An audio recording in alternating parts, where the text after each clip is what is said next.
Okay, hey everybody. How's everybody doing? Oh, I'm in a different spot. Look at that. I'm on the bottom now. I don't know how that happened. Backstage Uh, show.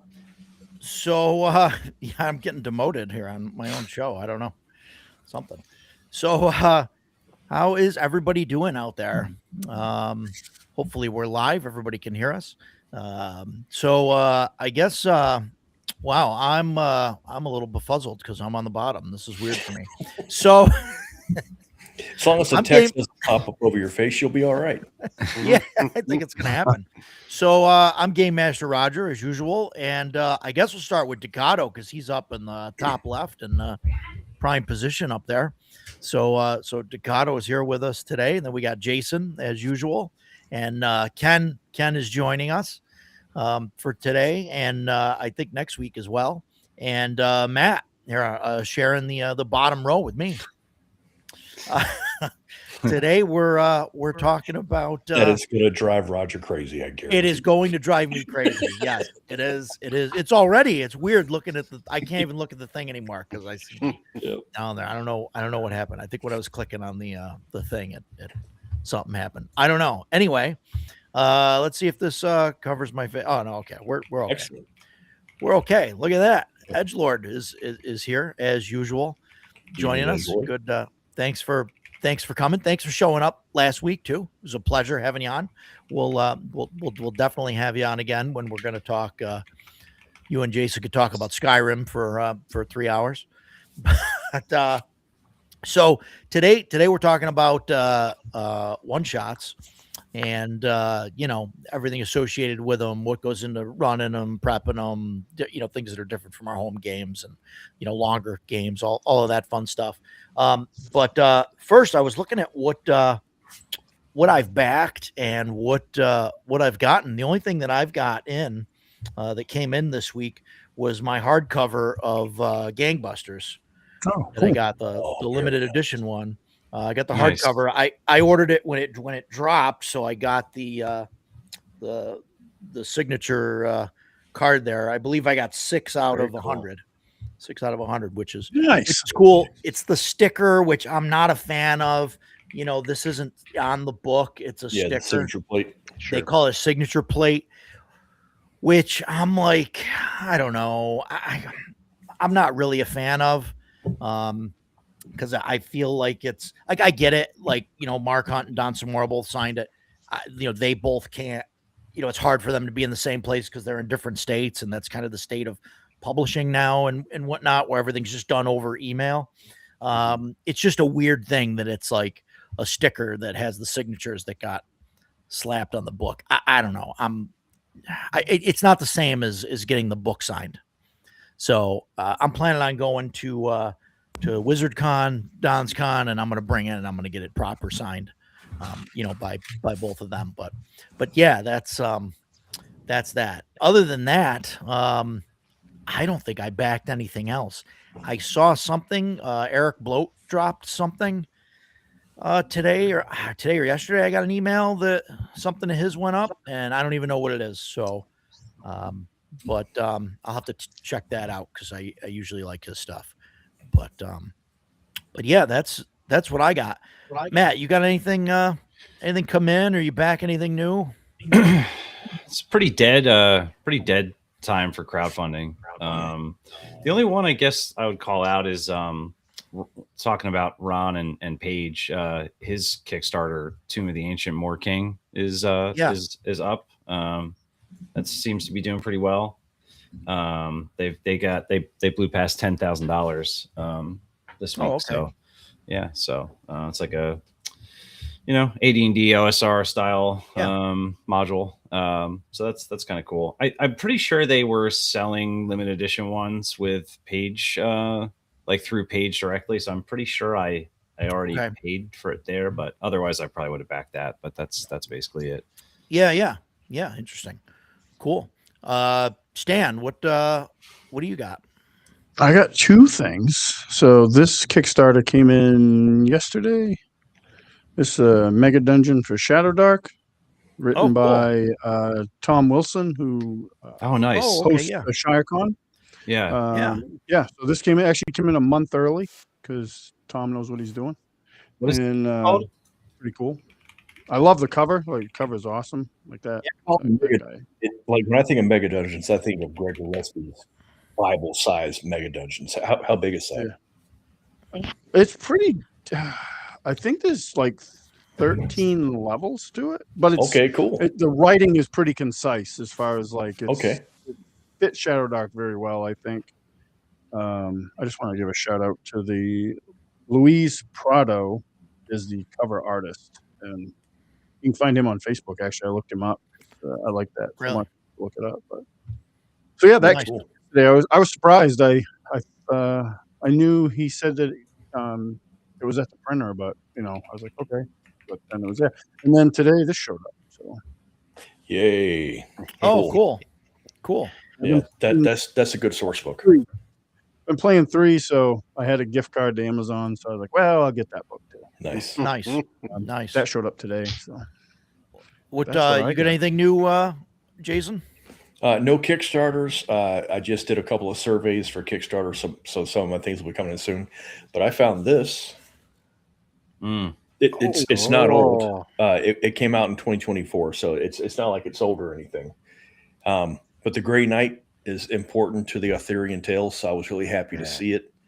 I had to go to Rochester this week, so while I was there, I was like, I think I'm going to check out Millennium Games, which is a humongous game shop just inside of Rochester. It was like 5 minutes from the shop that I had to go to. So they have a great used book section. Went directly to it, looking at all the old second edition splat books, the brown covers. I'm constantly looking for HR3, one of the green ones that I don't have. They didn't have any of the green.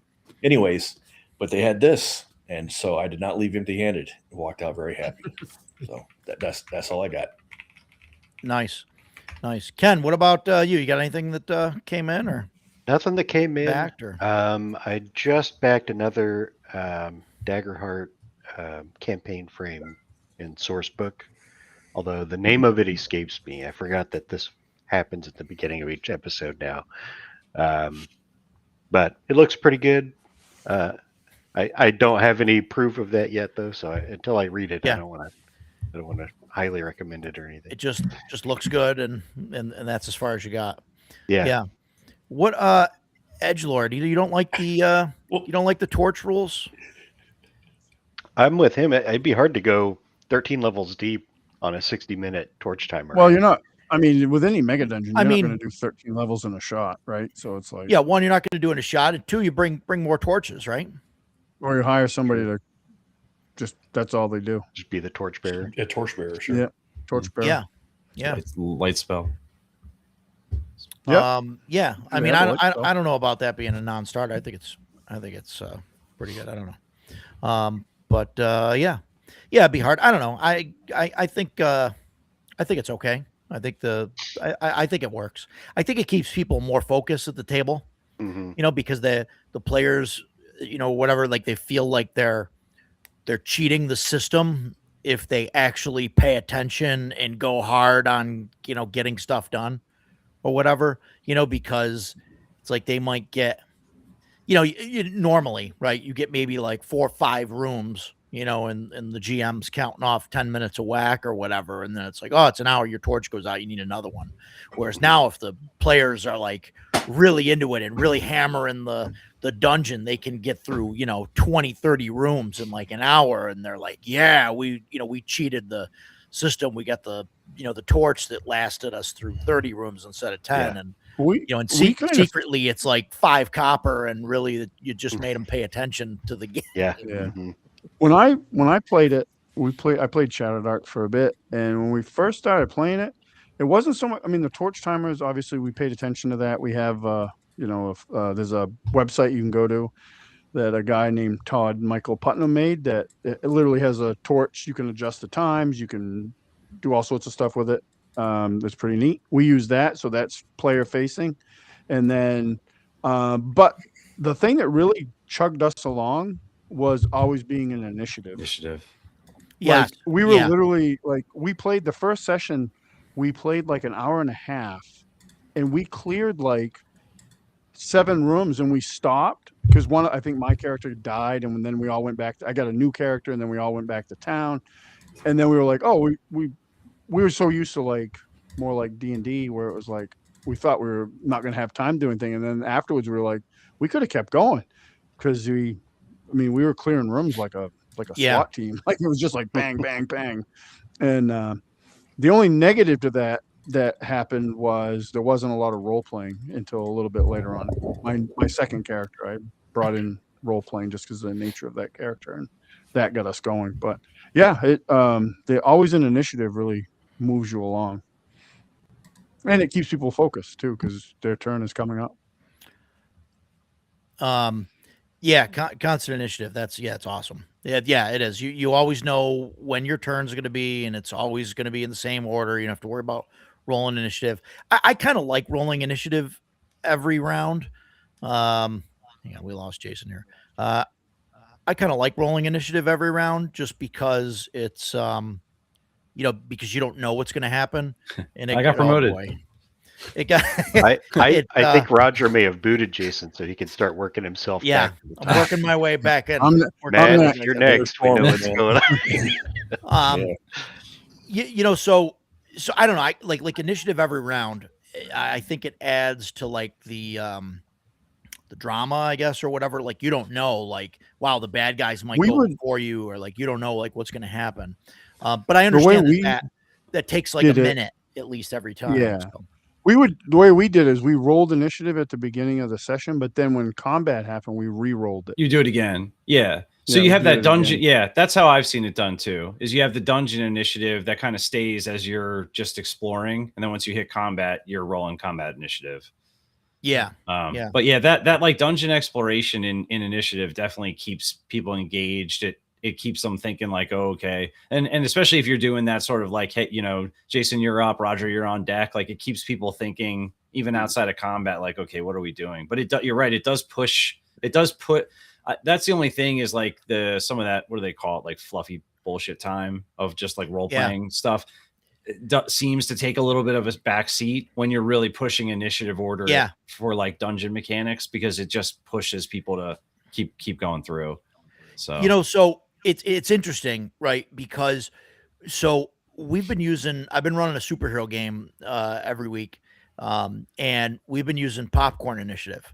So one person goes, and then after they go, they hand it off to somebody else, and then they hand it off to somebody. So you really don't know, like, unless you strategize ahead of time, like, you don't know, like, all of a sudden somebody's going to say, hey, it's your go now, and you're like, oh, you got to go. And so there was talk beforehand that maybe it was going to turn into something like where people weren't going to pay attention or whatever until it was their turn, because you wouldn't know who was on deck or what the order was going to be. But it actually had the opposite effect, where everybody seems invested into what's going on and ready to just, they're just ready to go. And you've got, other players at the table that are like, okay, pass it to me, I can do this thing, or like whatever. And everybody seems invested. Whereas in my CNC game, where we all roll every round, everybody knows where they are. And the group we have now is pretty good. I don't want to, sound like I'm crapping on those guys or whatever, but there's a thing where it's like, okay, I don't go till 1, so I kind of have time to kind of like flip through the book, or like, you know what I mean? Maybe not pay attention as much, because I know I got till that countdown comes down. So I don't know. Yeah, it's an interesting kind of thing, and maybe it's group dependent too, but I mean, who knows? But the popcorn initiative thing has been working out really, really well. Yeah, it's pretty neat. It's been a lot better than I thought it was going to be. I mean, Yeah. by miles Yeah. better. Yeah. I'm a Well, big like I fan said of it now. before, that's just, with a good GM. I mean, Yep, that's what it is. Boy. Yeah, I mean, Dakota, what do you think about that? Like staying in initiative the whole time? Because I feel like that is sort of like sneakily one of everybody talks about the torch mechanic. Like, I haven't found the torch mechanic to be all that impactful. Maybe I just haven't played the right Shadow Dark modules yet. But the like being in the initiative all the time actually does feel like pretty mechanically and meaningfully different. Yeah, yeah. It just kept everything really moving.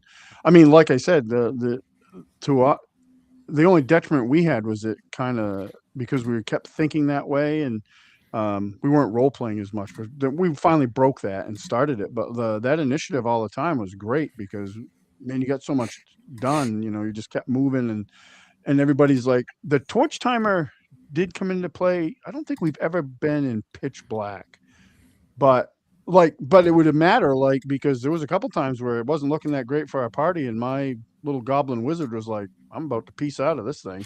But I'm like, shit, I don't have a torch. So I'd grab one of the other players and be like, hey, you got a torch? Yep. Okay. We should maybe make our way out of here or something, but Yeah. because I knew as soon as I wandered out of the light, it was going to be bad. I think that love the torch timer that part. makes the players aware that they're holding torches and that they need light. Like I think in like a regular game where somebody's like, okay, I'll hold the torch behind my shield or whatever. Right. Like it's like, oh, there's light down there. Okay. Yeah. We've got light. They Don't act think like about it. it's So they act like it's tied to their head or something. As a- right. It's a headlamp or something. But if there's like a sand timer on the table or a digital timer that's like counting down, you keep looking at that going, okay, we're going to be rolling at disadvantage and whatever as soon as that thing goes out. So we got to make sure that timer stays up. So you keep, you pay attention to the torches for it. But yeah, I know some people have some issues with it, or like I don't get it. I think it's great. The live, torch timer thing. So The that's torches pretty aren't cool. cumbersome too. Yeah. This is the That's- website. I was Torch just timer. thinking they need that. .com.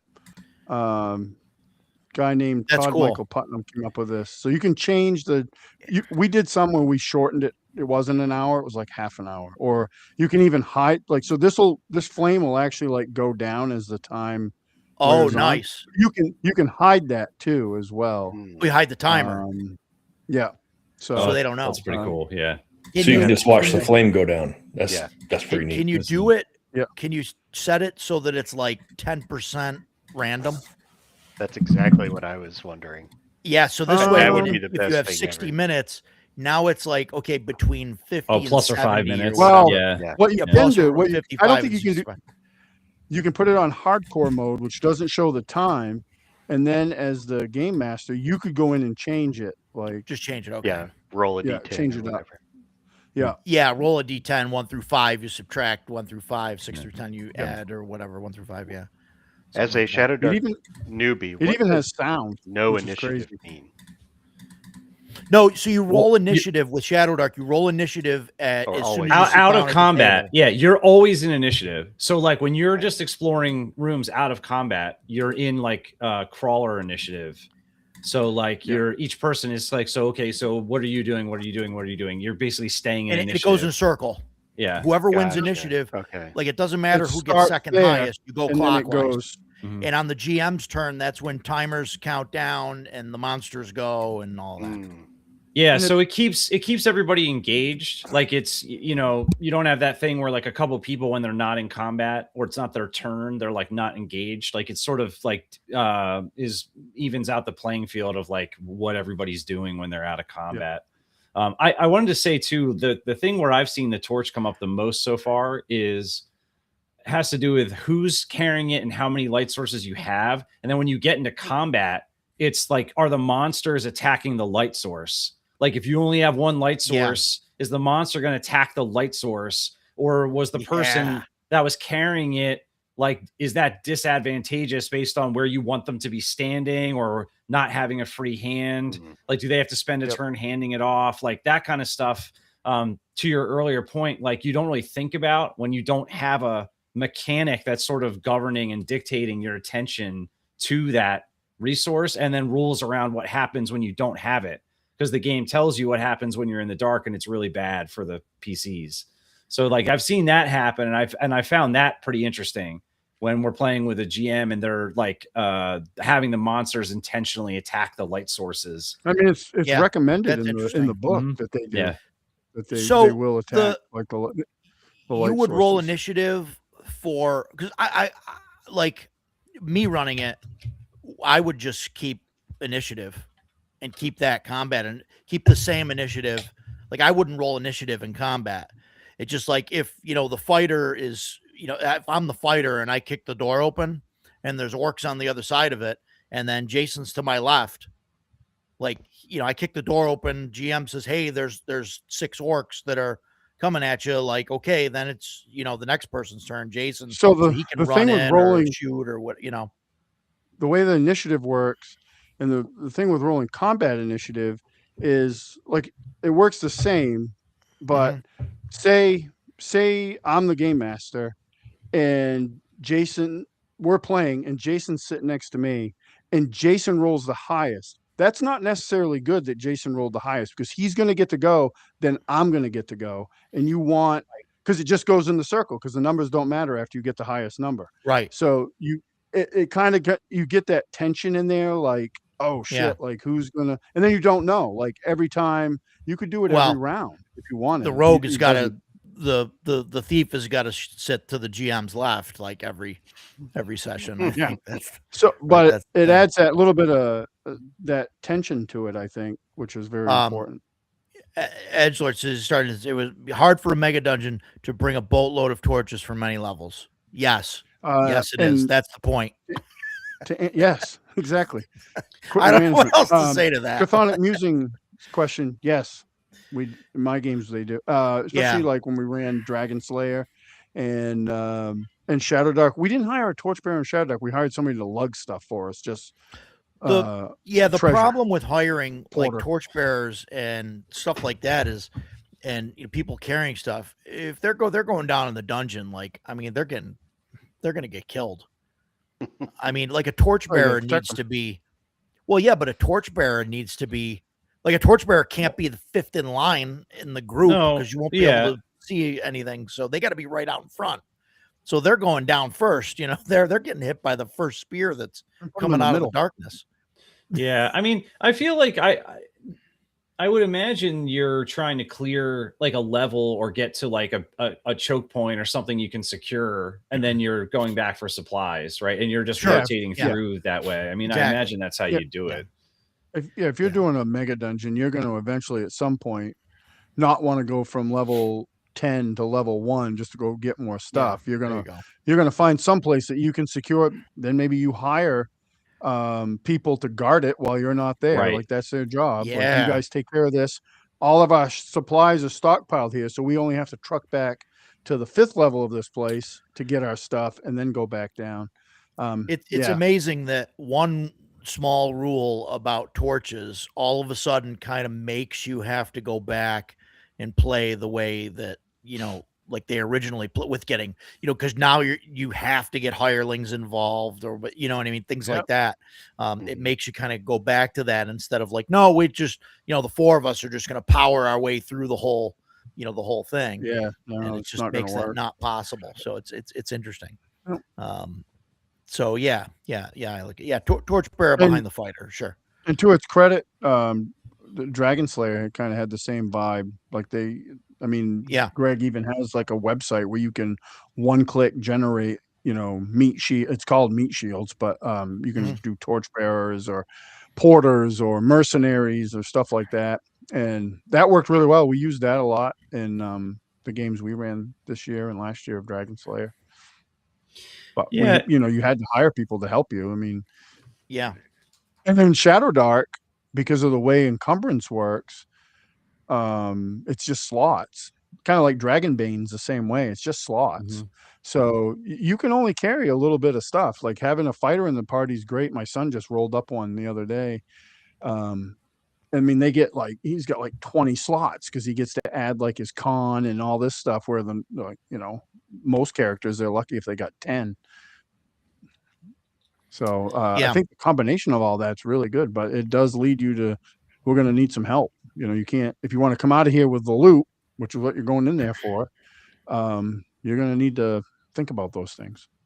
Yeah, this is a good tip too. Once you find a secret door, you load it up, put all your supplies there, and then it Yeah. gives you a good point to leave and come back, or leave with a bunch of people to come in and just supply that the We hidden were- closet.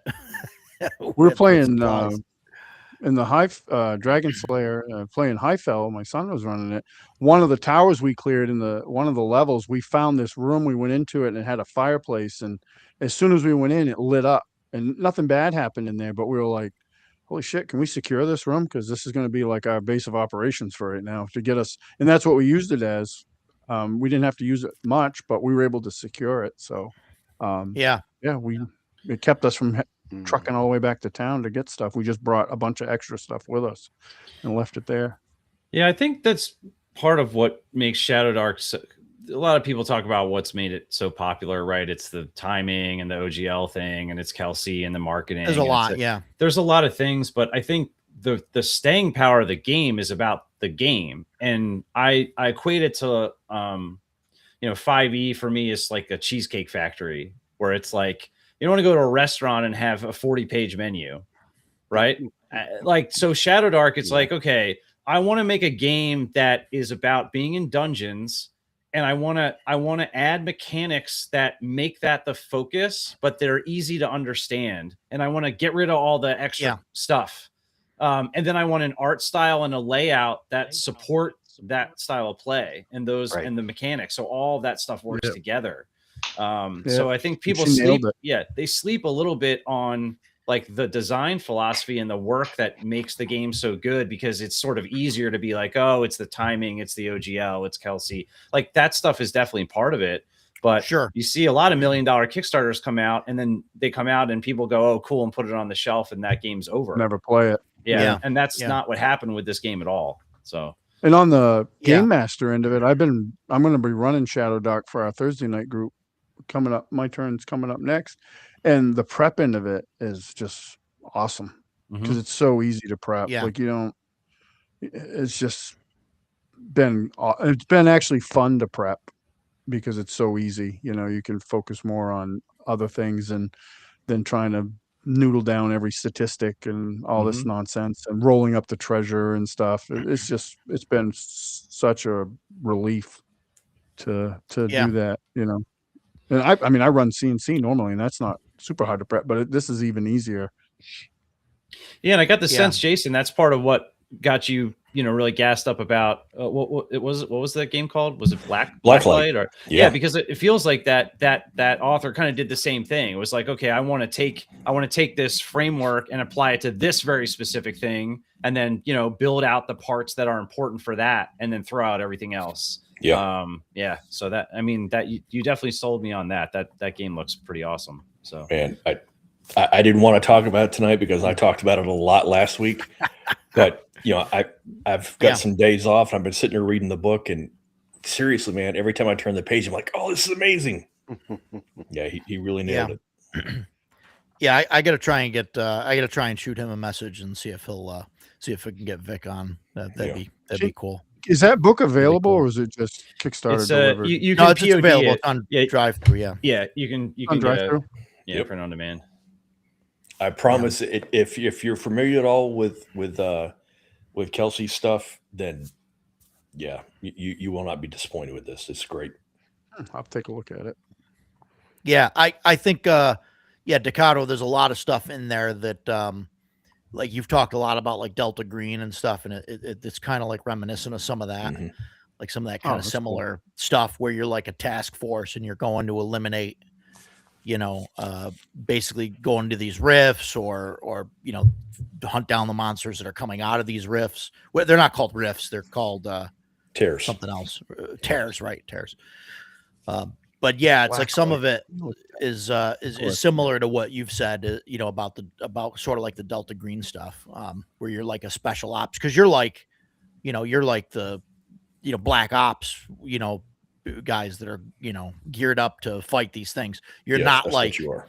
Yeah, you're not like, nobody like, Joe Schmo off the street with a handgun, like going after, like you're like Yeah. a trained operative, special ops to go after, the vampires and all that supernatural stuff. So it's kind of cool. Yeah. Well, So- it's only PDF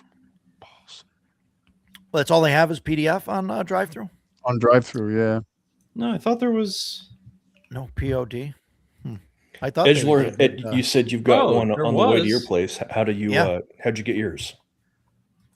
yeah. No, They there gotta have was. POD. There was literally a POD like yesterday. It's not there. Maybe he's right changing now. something.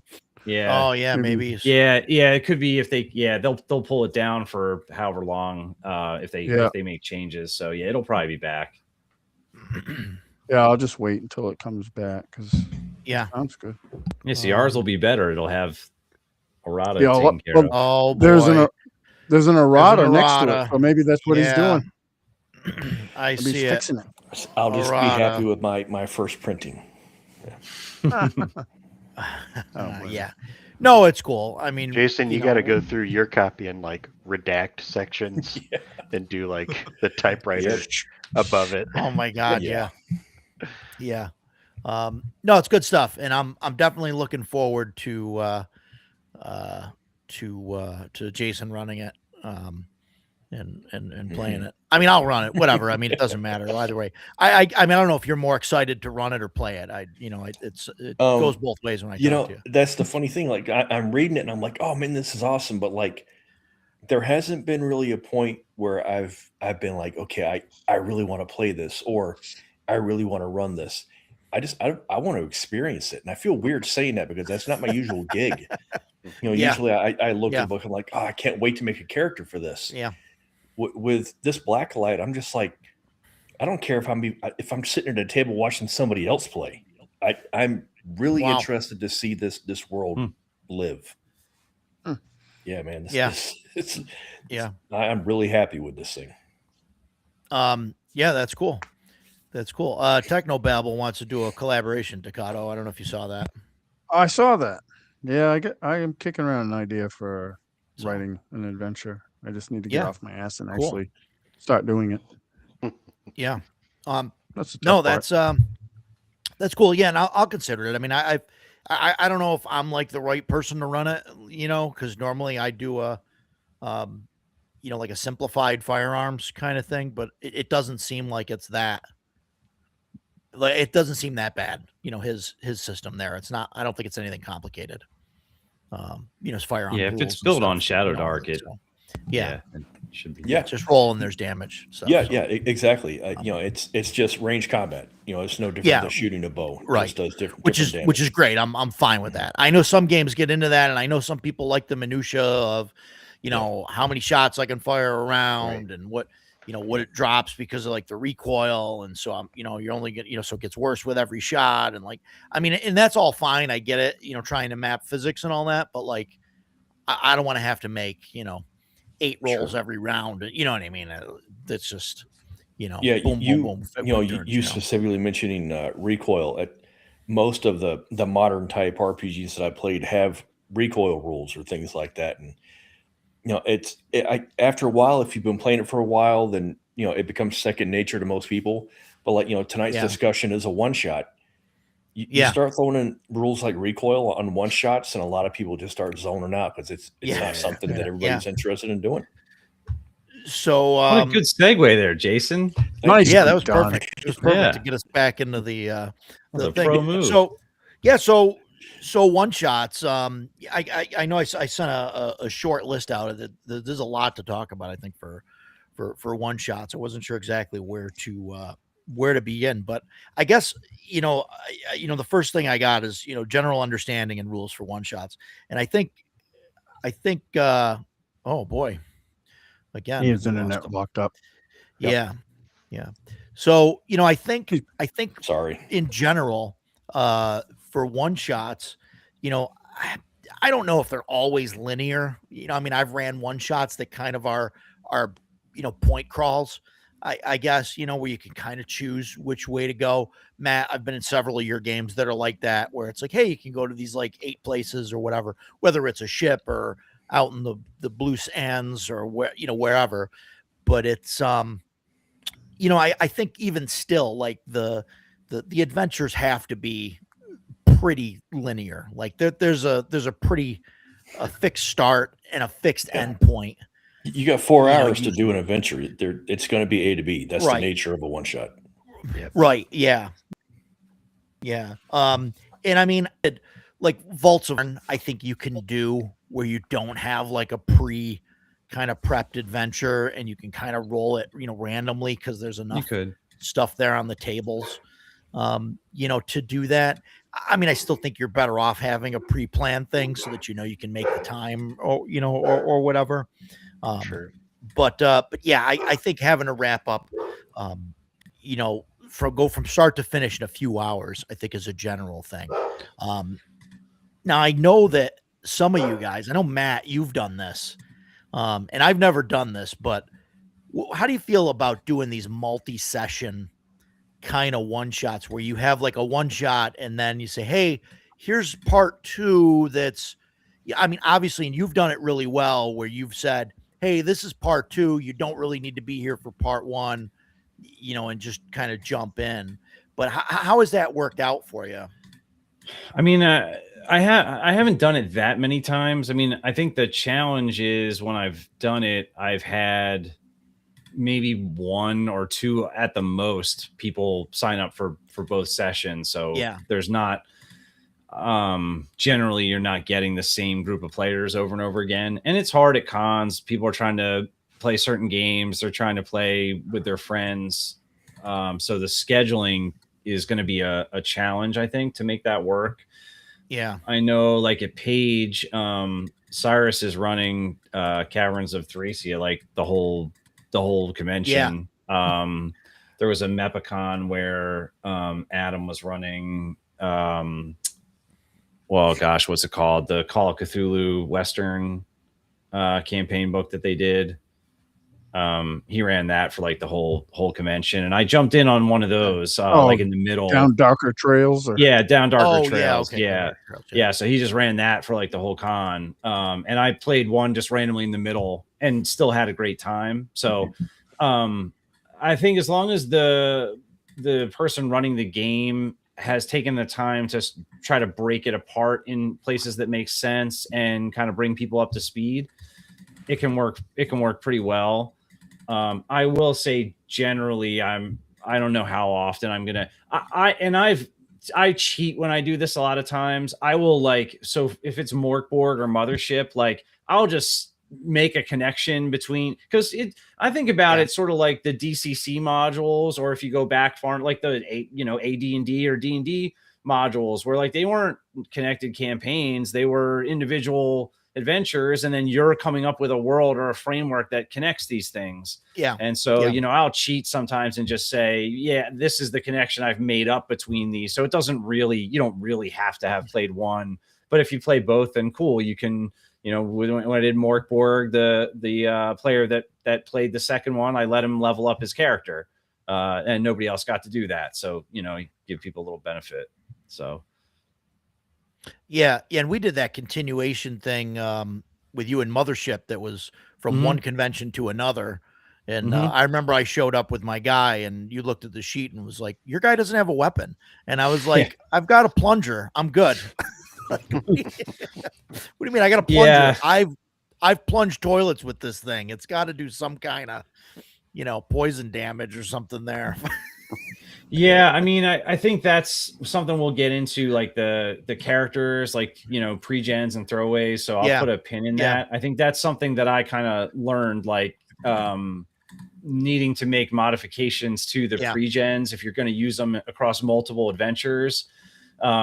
You got to make sure that they've got the right kind of stuff that's going to keep them interesting in whichever adventure they get run in. So that's kind of something I've hopefully gotten a little better at. So you're not in there trying to plunge your way through another con or something. That would be not great. Well, it was interesting, because in that first game, the plunger was like, I mean, I used that thing a lot. That solved a lot of problems, and it was fixing stuff. And then the second one was like more for like the Marines, Mhm. you know, to come in and shoot things up. And so I was a little, you know, I got a plunger. I don't Mhm. you guys can handle this one, you know. Yeah. But I mean, and I had a blast still, plunger and all, you know, it was Yeah. absolutely fantastic. But yeah, so there's yeah, so definitely I've seen a lot of people doing that, you know, a step by step thing. And I know Kelsey's doing some things at some of the conventions now. I think starting at Page, they're like 1 hour slots. Yeah, it's like a mega they're doing like a And they're mega running- dungeon scenario where they rotate GMs Yeah. every hour. And they're Yeah. running like 8 slots or something, and they're each an hour a piece. So anybody can Mhm. like just jump in and out of the party that's going in the dungeon. It'd Mhm. be interesting to see how that turns out, if it turns out, you know, really well or not. I don't know. It's gonna be interesting. But, I think it's an interesting way for them to get special guests to run stuff also, because it's just Yeah, a 1 hour sure. slot. Like, hey, can you sign up for a couple 1 hour slots? It's easier than, and it's like low prep, right? There's a framework of a mega Yeah. dungeon. It's low prep for the all you got to guests do is doing- get players from here to here, and put your own twist on it, and that's it. Yeah. No, it's definitely easier from that point of view.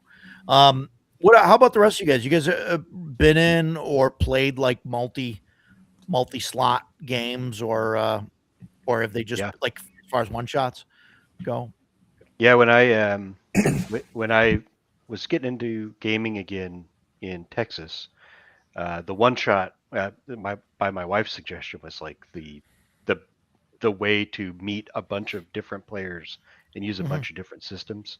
Sure. And so sure. a lot of them were just single session, but I would also, just because I like to write stories and I like to connect the dots, right?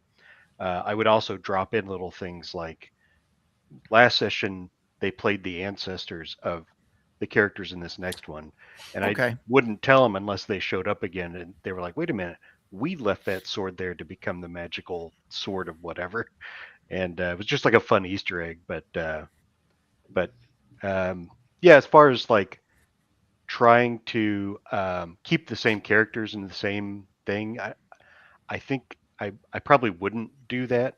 Like I would allow it, but I wouldn't plan on it because, like you said, Matt, the scheduling is like the thing that you're trying to overcome with a one shot. I feel like Mhm. in my experience, the one shot's there so that you don't have to get people together, you know, Yeah. 5 times Yeah. in a row or whatever. Whoever shows up, shows up. Yeah, yeah. Play. So, see, I drop Easter eggs. I also like doing that because having the players play through the first session helps me think about the background of the next session, so that Mhm. some of my world building was done by the players at the table last time. Okay. And now I can just Yeah. kind of sketch in those details. So, Yeah, Mothership has a box for high. I think it's called high score. So it's just keeping track of how many sessions you've survived. Yeah. So Oh, some of the nice. players I've had at conventions like have brought back the same character because they're ticking up the high score box to see how many adventures they can play through before their character dies.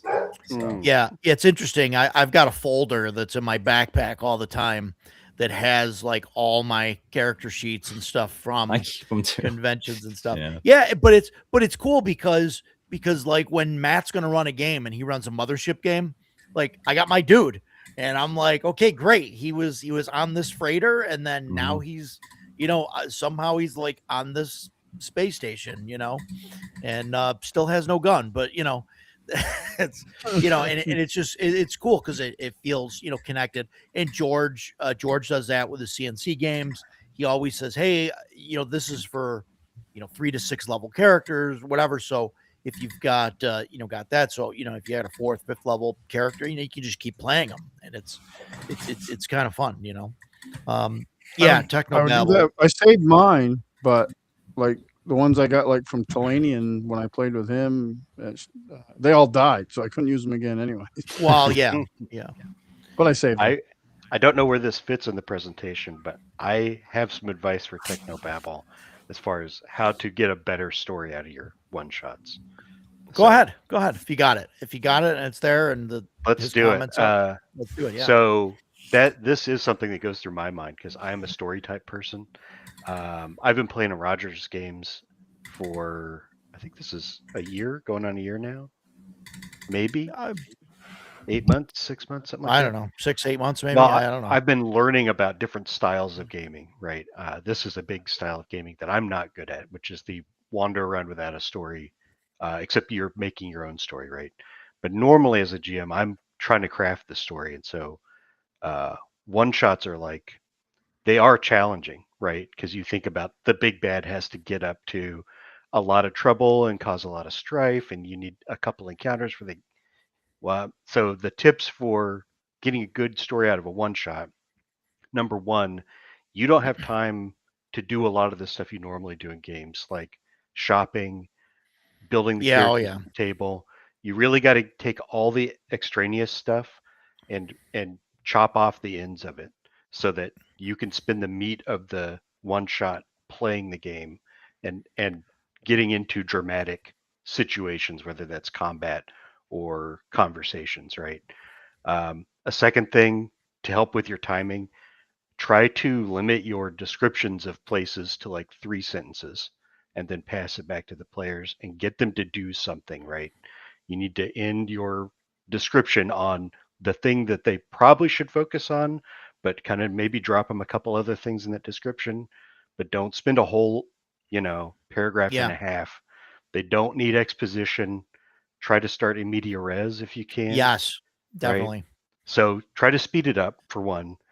For two, the way that a one shot can be even a better story than your other games is that in many games that have stories like that, you're afraid to kill the characters, and you'll do whatever you can to like try and not whatever you can, but you're less likely, even as a player, to try and make a mistake which would lead to some problem that they have, right? So in a one shot, you have this golden opportunity of really being able to push them, really being able to give them hard decisions. And everybody came to the table knowing that was going to be the case. So nobody's going to get upset that, Yeah. oh, this guy, I died heroically doing that thing, right? Yeah, and on the player end too, yeah. with that, it makes it easier because Yeah. the players know that, hey, this is a throwaway character or whatever. Like it doesn't Yeah. matter if he shows up next time. So they're more willing to be like, oh yeah, there's an ogre in there. Yeah, I charge headlong into it. Whereas in a Yeah. campaign game, if there's one hill giant, the party might say, oh geez, we're not. We we're got to not go back doing to that 'cause one of town. us We got to might get killed. some mercenaries. Maybe we'll level up. Yeah. And that's happened. Just for an example. Just for As an example. And then, trying to write a tight, dramatic story is tricky. Doing a bunch of one shots is one way to get better at that. Yeah, definitely. You need one situation they need to fix quickly. You need a twist, probably with an NPC, and you need a moral decision for them near the end, maybe with a betrayal. And if you can add those elements, by the time you get to the end of that one shot, this will be one of the more memorable games they played this year, I think. So give that a shot. A lot of my one shots have ended up being like the things that stood out to me because, the pacing was like watching a movie, right? We got to get to the next scene and make the story happen. Yeah. Yeah, definitely starting in media res is like important, and that saves a lot of time. Mm-hmm. Not just the time to like get to that point, but like all the exposition, the hanging around. What are we gonna do? Let's stop here. It's like, no, you're like, oh, you got to get on the boat and go over to this island and like do the thing. Yeah. No, the boats, you're just pulling onto the shore. You know what I mean? You're just pulling the boat ashore, and then you can't stop at that point either and say, okay, what do you guys want to do? You're going to walk to this cave or whatever. As soon as the boat hits the shore, you tell them this thing comes out of the cave and is like attacking you, or this creature has like a baby that that you're trying to rescue, and it like runs into the cave, and like you definitely got to have some of that stuff there. Chubby, Chubby was talking about this with an Alien game that he ran. That it's I don't remember what adventure module it is for the Alien game, but it starts off where everybody's kind of waking up out of their pods and It's the first know, one, I and- think. Yeah. and coming up. Yeah. And he says that one of the guys that he watched run it like starts with alarms going off, the Mhm. ship's about to crash, and like it's boom, boom, boom. So like it's not That's a like, oh great yeah, idea. we'll get up, we'll just put some pants on and we'll dilly dally for 20 minutes. It's like, no, oh shit, alarms are going off, the ship's gonna crash. We all got to get up and run in our in our skivvies to to Yeah. try and turn the ship or figure out stuff what's going on, and you're just boom, you're right in the middle of it. Matt, isn't that how your whatever system mothership with the meat magnet? Isn't that how Yeah. that started? I just remember us like going immediately because the Yeah. ship was blowing Yeah. up. We thought so. So yeah, I think so. So there's I definitely agree, Ken. I've noticed like you'll find a lot of Charity of the God, Christmas of the Gods, Christmas Charity of the of the Gods, I think, was a that'd be better, a different better one. module. Charity of the Gods, yeah.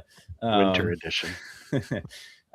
I've definitely noticed a lot of one shots have, if you play them as written, especially fantasy ones, they have the whole thing of like the Duke summons you to, and he offers, Oh, and my it's like God. he's going to offer you a quest. If you say no, then there's no game.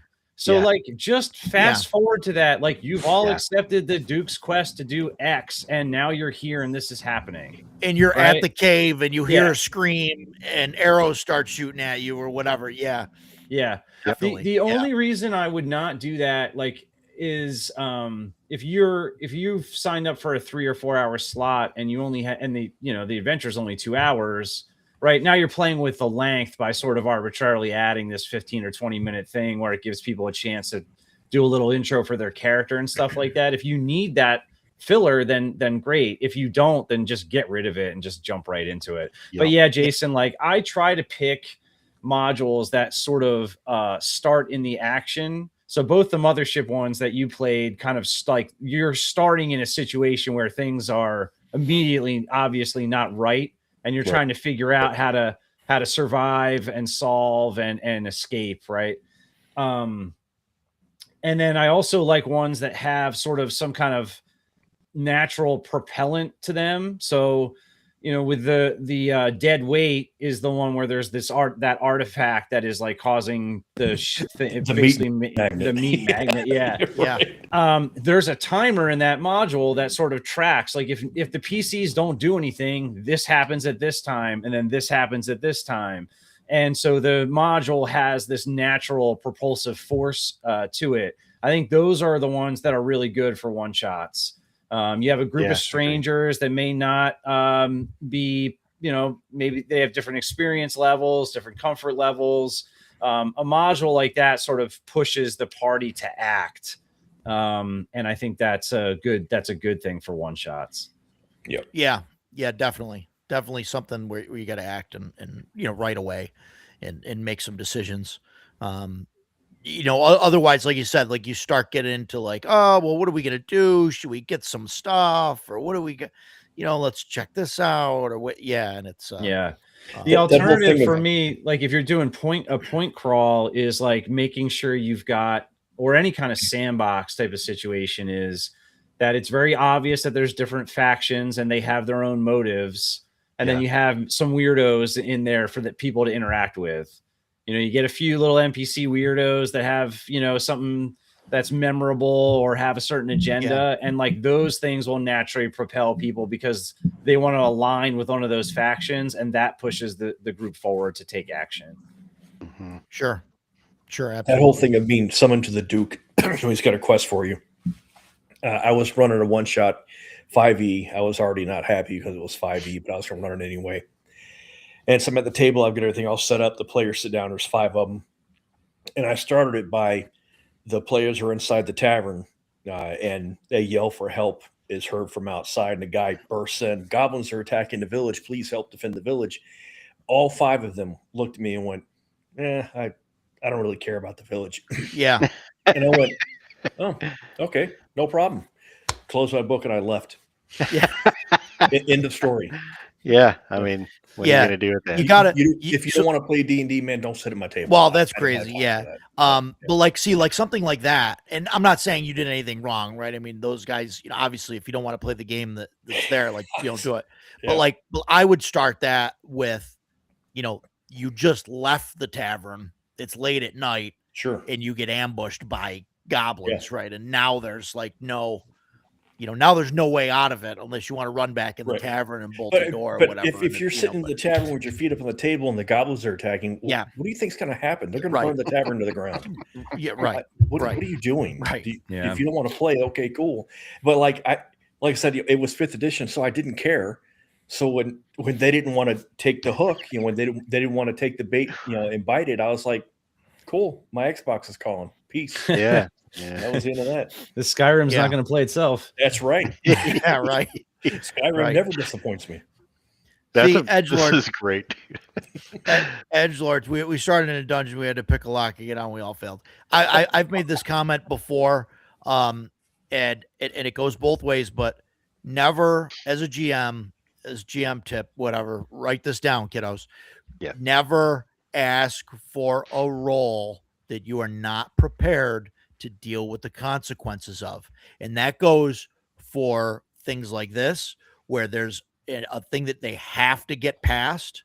And it goes for stuff that you don't want to give the players. That one player that's like, oh, I want to try and pickpocket the king's crown off of his head in front of everybody.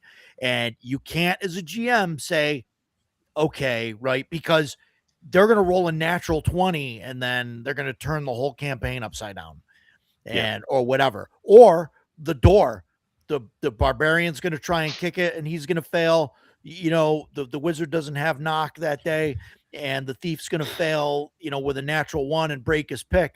And now what? Now they got to get through that door, and that's your fault. You got to tell them, what I generally do is after the first person fails to get through the door, it doesn't matter anymore, because whatever's on the other side of it already knows they're coming.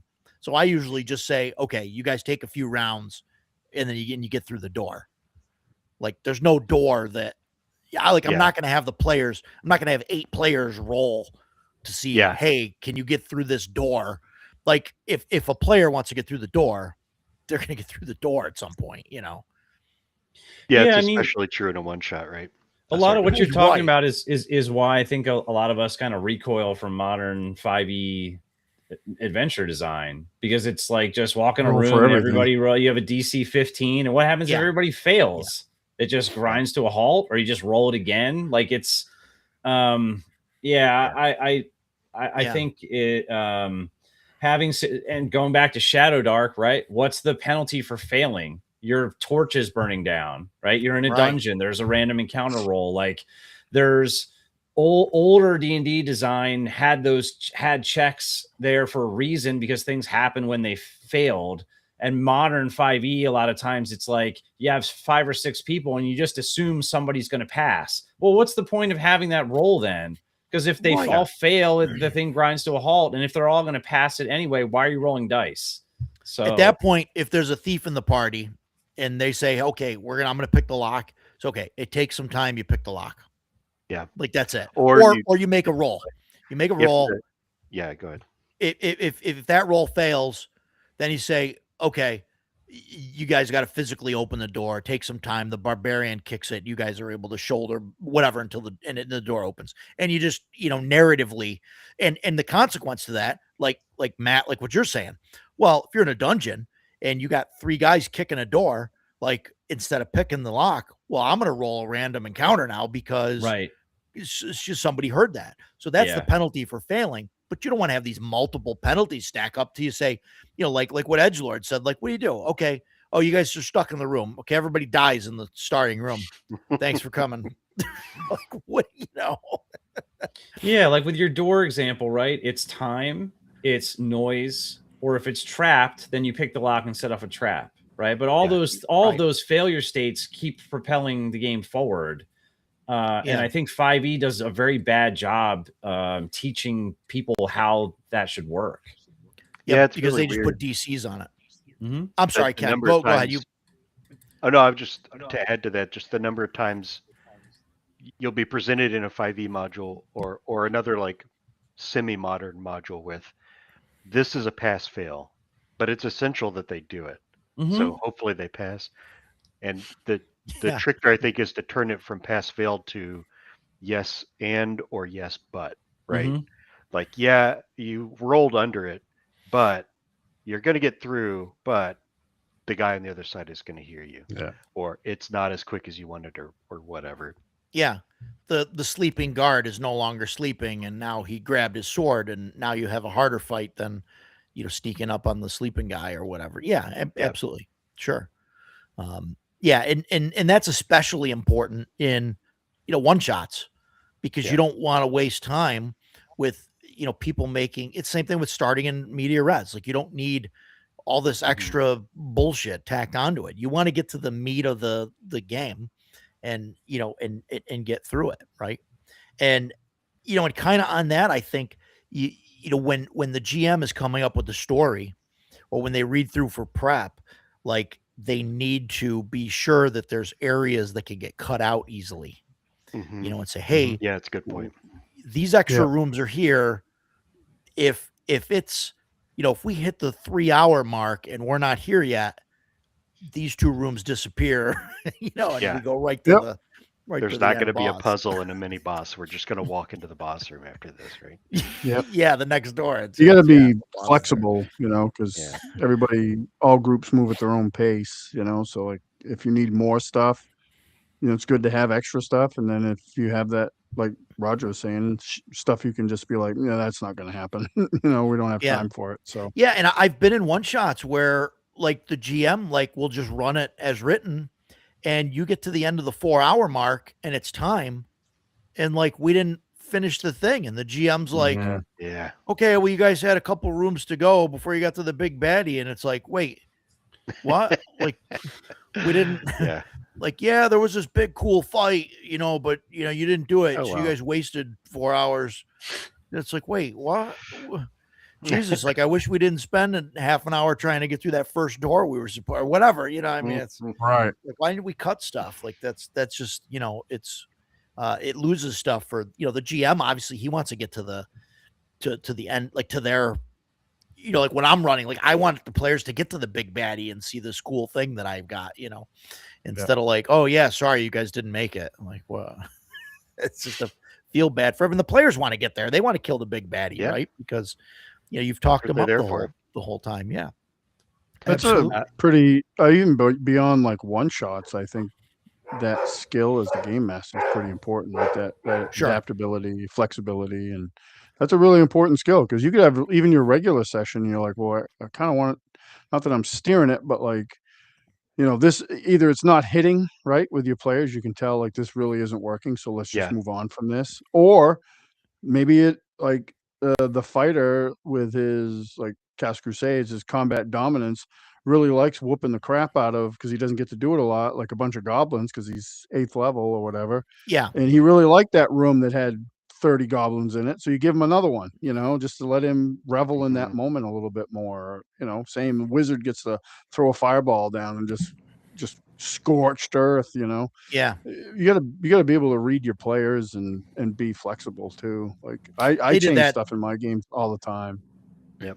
Because of the those guys on reasons. my CNC game did that. I think it was 2 weeks ago. Was there 100 orcs, 200 orcs There's 200 orcs. down, It was down the ridiculous. hill?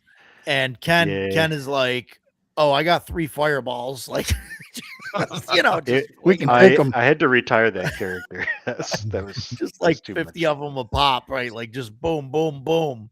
Like, I and do then think- Jason, I think, has got his ranger and is like, he's like, pick off one. It's Ken's turn. Is like, Well, all my right, whole 40, thing is 45 I of them wanted to cause die. an avalanche and take him out with the avalanche. Yeah. Yeah, which we also And they did up that doing too. Yeah, here, you guys did that too. But yeah, it was really, really interesting. Yeah, it was cool. I So will- yeah, no, it's definitely fun to take out the low level characters, to just wipe out, 50 guys in one shot. Yeah. I will say 2 things on running one shots. I recommend anybody who is learning to DM do a bunch of one shots. Yeah.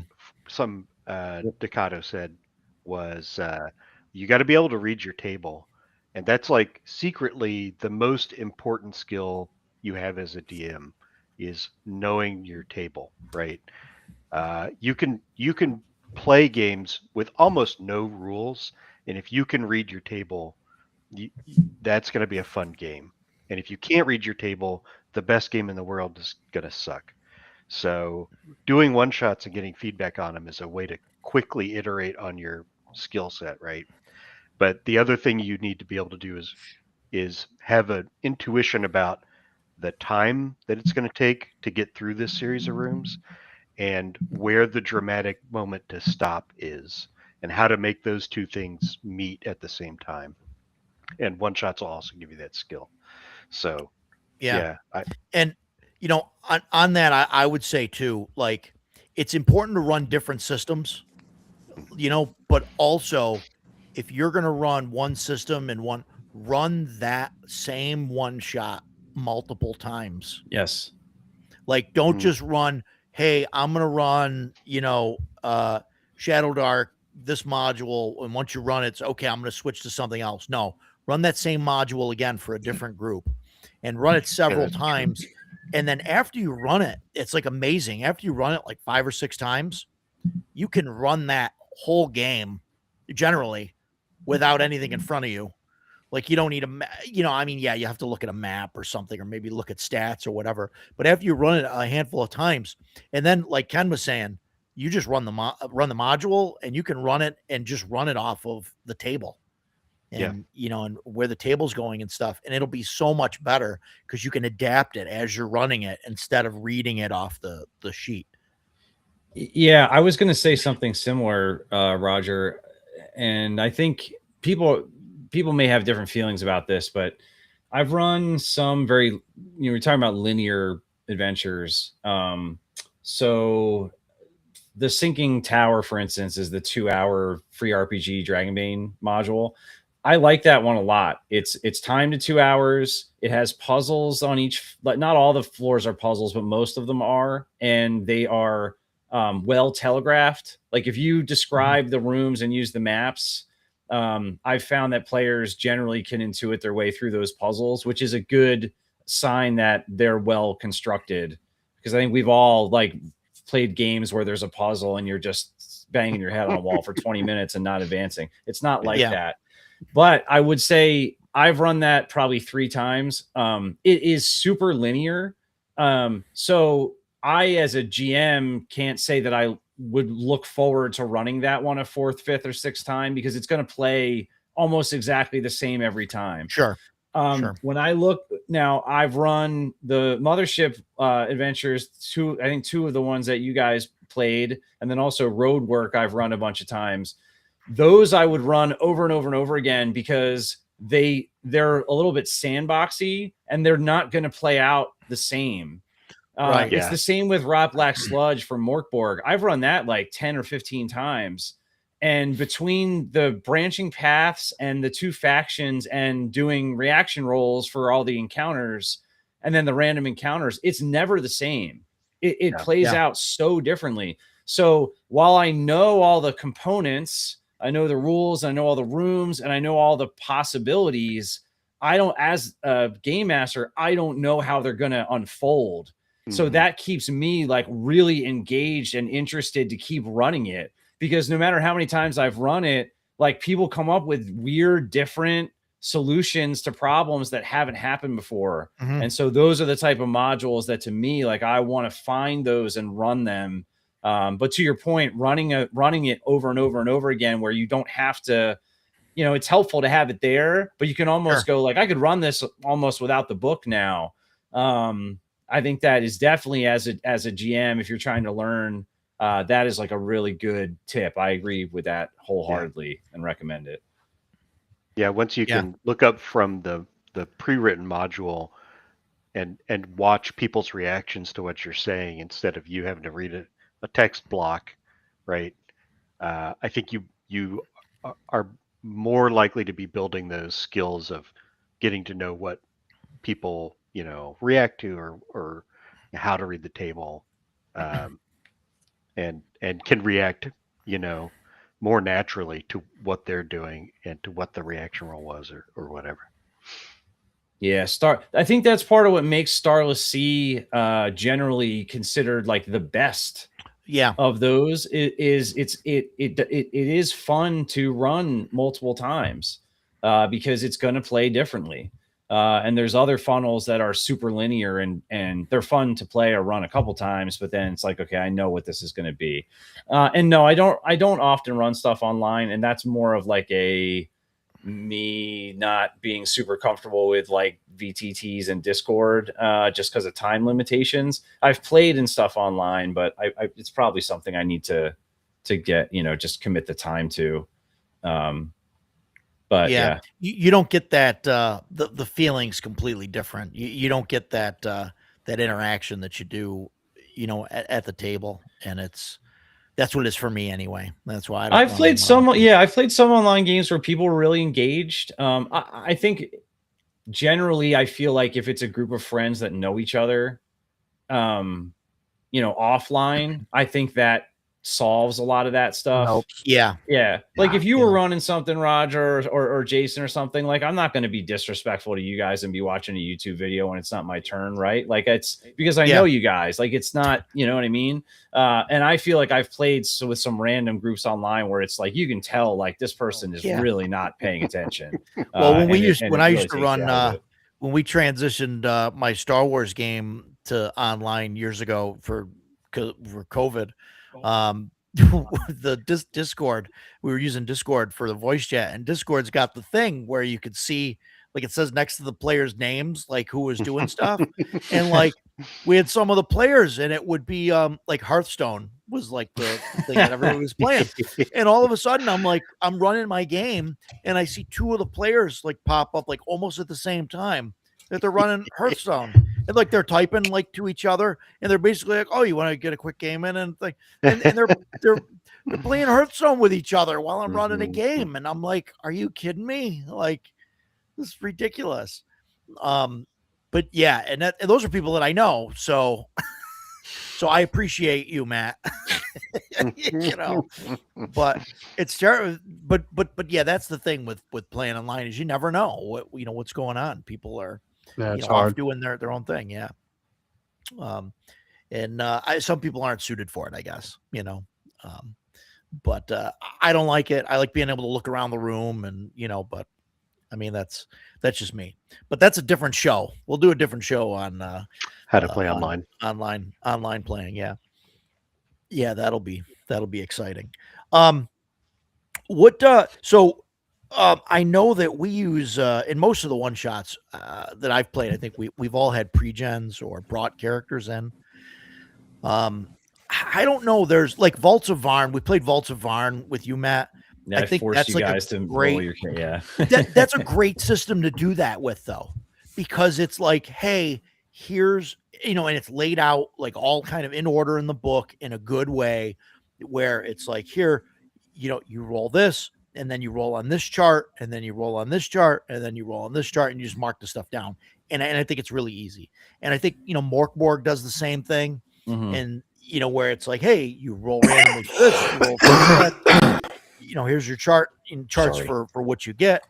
You get things like, Pirate Borg, where you get to roll what kind of hat you've got, and it's cool. And the character creation, even if somebody doesn't know, it's 10, 15 minutes maybe. And I think there's only a few systems that you can do that with. Otherwise I think you got to have pre-gens. I don't know. Yeah, Morkborg, yeah. Yeah, Rob Black Sludge is Morkborg and Starless Sea is DCC.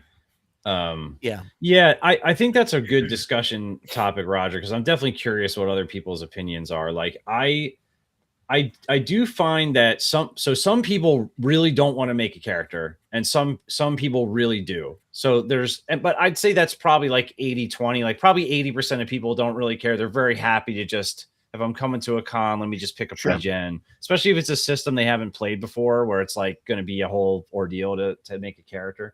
But I do find that making your own character creates an attachment that even if you're just Yes. rolling it up fast, like you have an attachment to that character that maybe you don't have if it's a pre-gen. Now, I as a player haven't had too much trouble with that. Like I try to get to the table early, find something that's appealing to me, and I can usually have fun playing almost any kind of character. Right. But that's not true of everybody. So Yeah. I think when the system allows it, it's an interesting way to teach the rules a little bit, and it's an interesting hook for people to get attachment to this character that they're going to be inhabiting for 3 or 4 hours.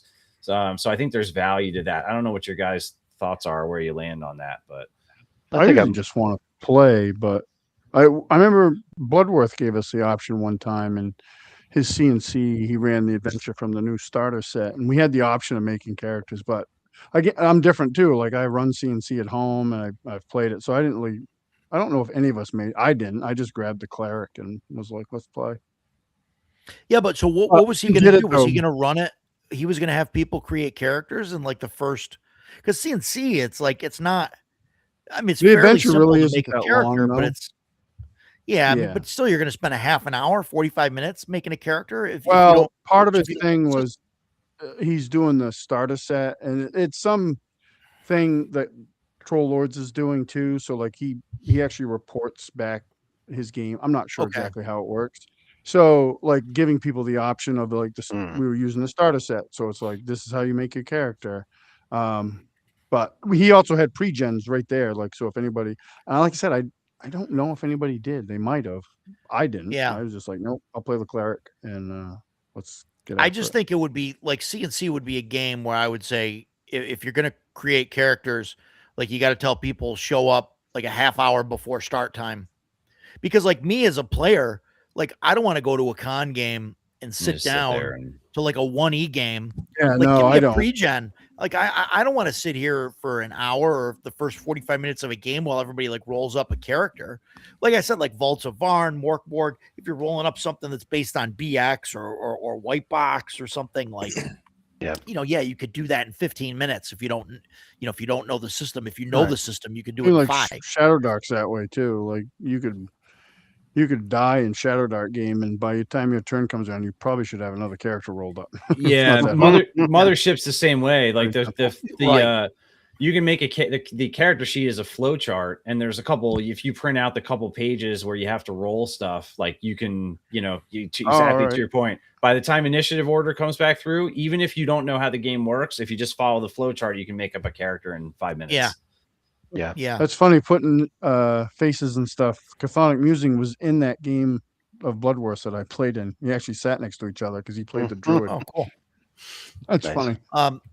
Yeah, half the fun is knowing what you're going to play as a character. Yeah. And I agree with that too. Like I always try and play characters that I wouldn't normally play in a one shot, or do I what? You don't like that? You think I play characters that I would play? Oh, no. Is that- I think I- Jason was thinking he's not like that. Right. You're not like, disagree with okay. that statement. That's because Yeah, I said it. it's- You said the look, so I was like, wait a minute. I think I play a good I variety said the of stuff. look. And I have a I was patented gonna- look. And I was gonna throw it back at you and say, no, I think you're the typecast one. Yes. But really, I want the Ranger. Give me the Ranger. a lot of Those it first depends on the words. system. Like Sure, if sure. I sign up for Weird Frontiers, I'm playing a gunslinger. Yeah. Period. yeah. I am going to That play Ranger. gunslinger, or I'm going to find something else to do because that's what I want to play. If Yeah. I'm playing CNC, I will usually play a ranger. I played a cleric, and in fact, I played the same cleric in a couple of George's one shots, and I've always had a blast with him because I made him this dirty old man, and I had a blast playing that guy. You were playing a barbarian in that, weren't you? Is that what you were? I just remember that you and I were pulling guard together. We were sitting around the fire, and I was telling you about the third time that I had syphilis. Oh yeah, And yeah. I think the I was a tape- barbarian in that one. Rolling because I was just, not me, my character, my cleric was talking about his STDs. These things happen. And in fact, what I said was, God, but once I can cast Cure Disease, those days are over, my Yeah. friend. And I said that, everybody started laughing. I was like, oh, thank God that landed properly. So, but anyway, but it really depends on the system. If it's a system that I'm maybe a little bit more familiar with, I know what I want to play, or really it's that I know what I don't want to play. Mm. But like with Mothership, when, the first time we played with Matt, man, I didn't have a clue. I had no idea what I was doing. So I was like, yeah, I'm just gonna take this guy and see what happens. The Vaults of Varn, is that what it was? We got there early and I sat down, so I had the book in front of me and I was like, oh, this is cool. I've got an idea for a character in my head. So I started writing it down. And you sat down and said, okay, now we're going to roll at random characters. And I was like, Yeah. I have, so that's on part of that's on me because there's certain, this goes back to honestly when I was a kid. Like we talked about the TMNT Palladium book, right? Yeah. I made like 1,000 characters. I think I played that game once in my life, but I made like 1,000 characters because they were just so fun to just. So Vaults of Varn for me, it gives me, that's part of why I love that game so much, is it gives me that feeling of like I could just sit down and spend a half hour rolling up characters and be like, look at this crazy guy that I just made. I want to play this guy. I want to see what adventures this guy gets up to. So I kind of enjoy just making people do that because it's fun for me. Sure. I never really thought about how it might not be fun for you. No. It was not an issue. The character that I rolled up was totally the opposite of what I had in mind. But my only issue with it, like I said, it wasn't an issue, was if I had known ahead of time that I was going to be rolling up, okay, we're all going to sit down the first 20 minutes, we're going to be rolling characters. I wouldn't have even have bothered. I've been like, okay, cool. We'll see what happens, and I'll play with whatever I get. So it's not a problem. I just want to know ahead of time. And so like when I register for a game at a con, I want the DM to put in his description, we will be using pre-gens. We will be rolling at the table. That way I know what I'm walking into. Because it's not a big deal the way. I just like to know ahead of time. That's fair. The way you rolled, it wouldn't have mattered what kind of character you put together. So no, it certainly would not have mattered. And that was a blast. And I think Vaults of Varn, like that's one of those systems where like pre-gens just wouldn't like showcase the system and like whatever. I think rolling on these random charts for the characters and stuff is what really kind of like makes the game.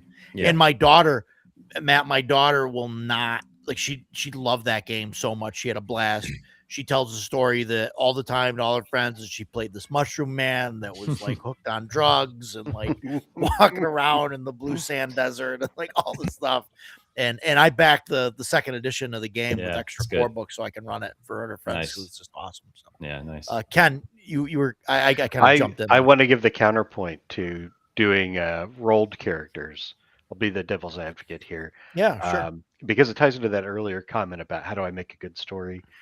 If you have a theme or a story arc in mind for your one shot, having pre-generated characters who already live in the world can be really helpful to help drive that action. Sure. Because you can give them the sister that is in that town or the honorable, code, right?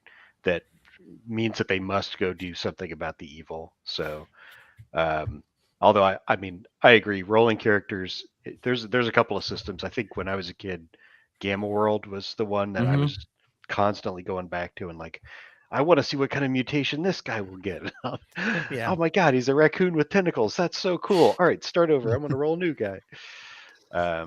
So there's pros and cons to there is, yeah. It definitely goes back and forth. I don't think it's that difficult to have like a list of things written out like on paper that say, okay, your sibling is the princess and your task was to guard this person and you failed or whatever, or things like that kind of thematically hook them into the story.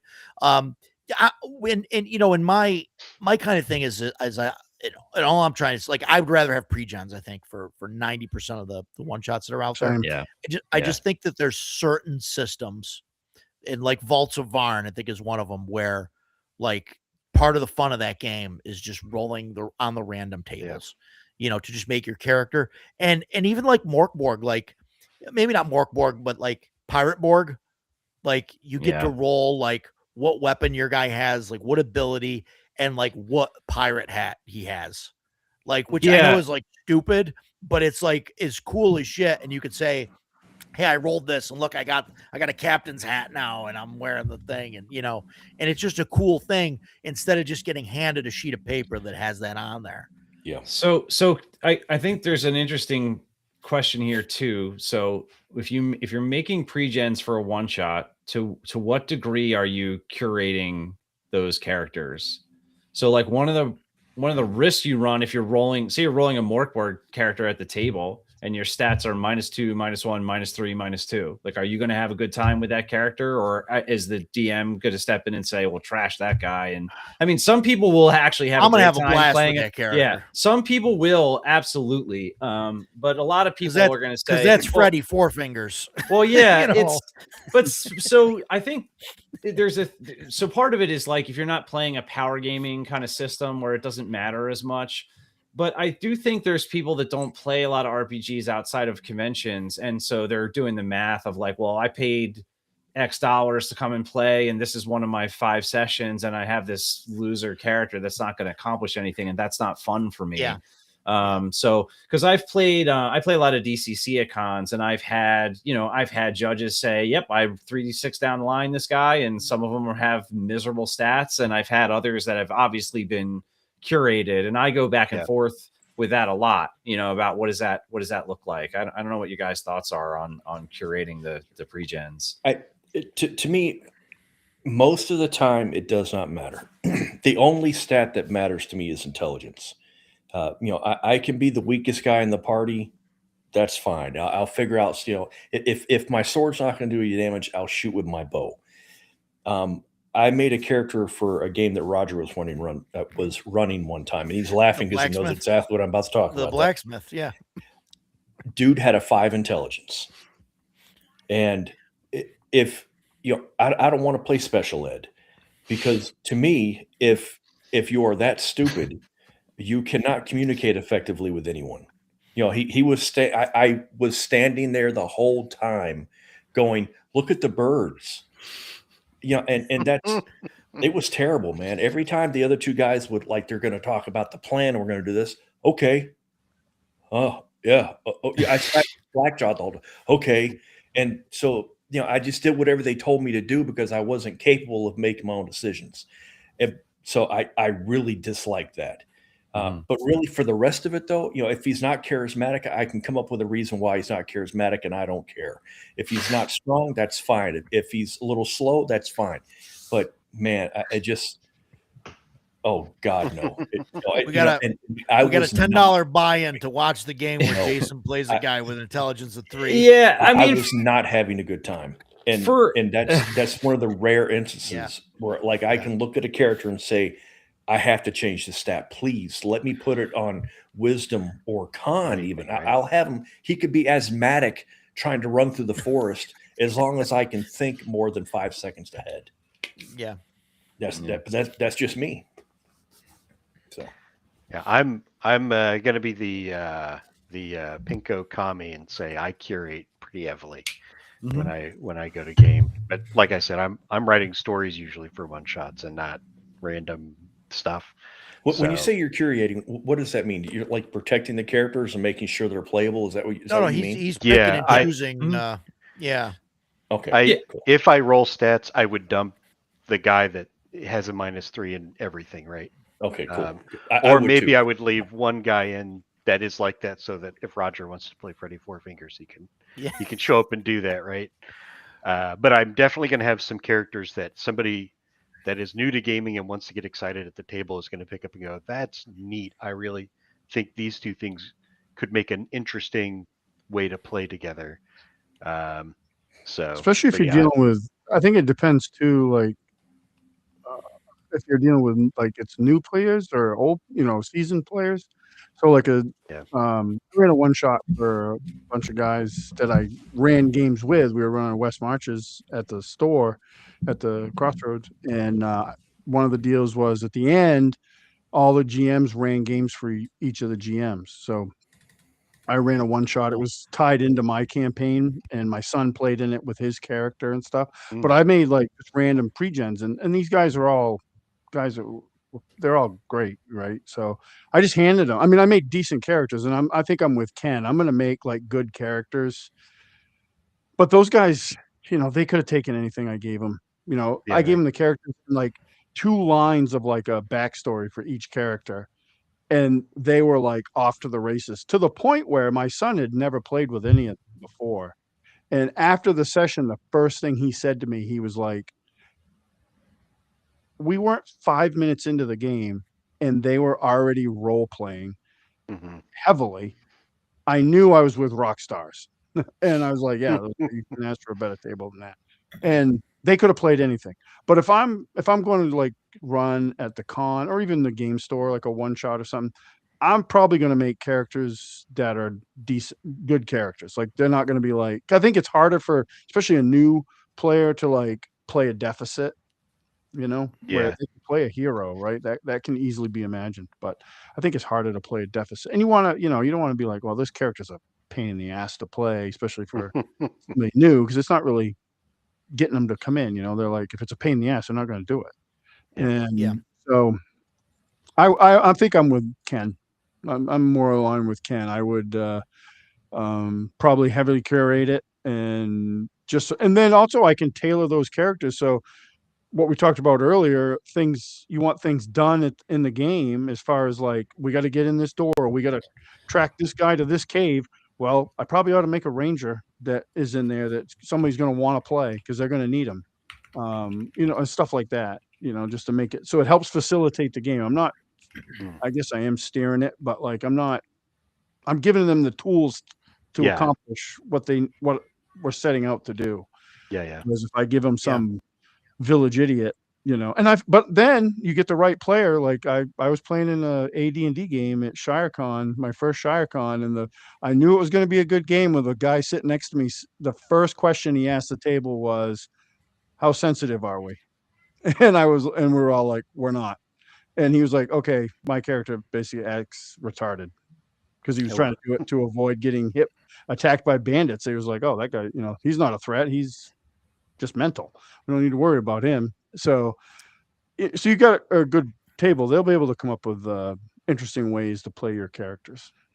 Yeah, and I can see like curating guys, especially in like a D20 system or whatever, and not having people roll up, things that are bad. I mean, I could see curating that, but I also see the fun of playing, guy like we played in a Vast Grim game somewhere. I don't remember if Jason had a good time in that one. That was one of the ones I think that you didn't like, maybe.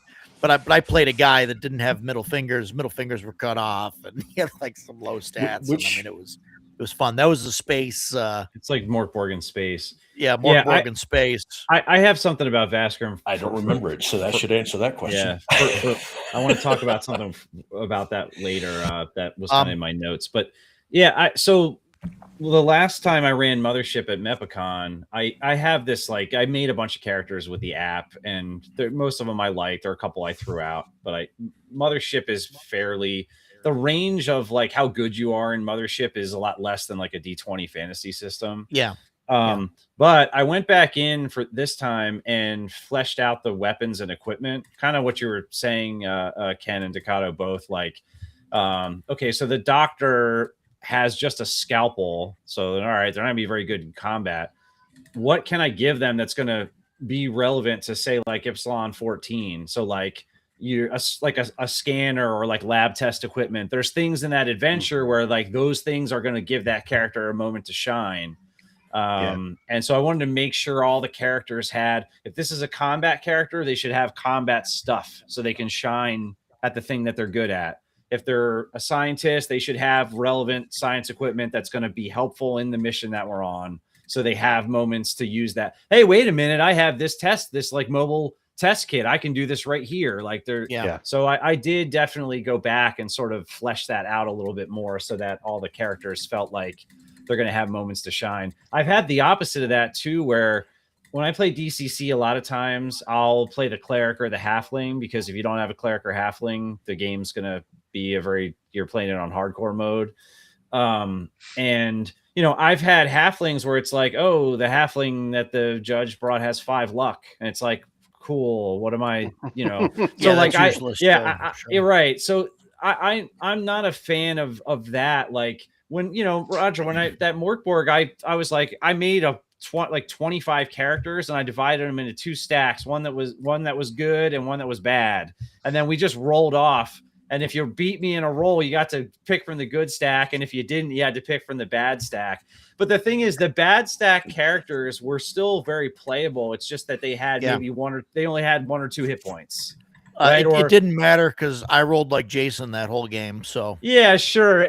Right. But so like, I think some systems, Morkborg can be fun to try to pilot like a 1 hit point character through a 1-shot and see if they live.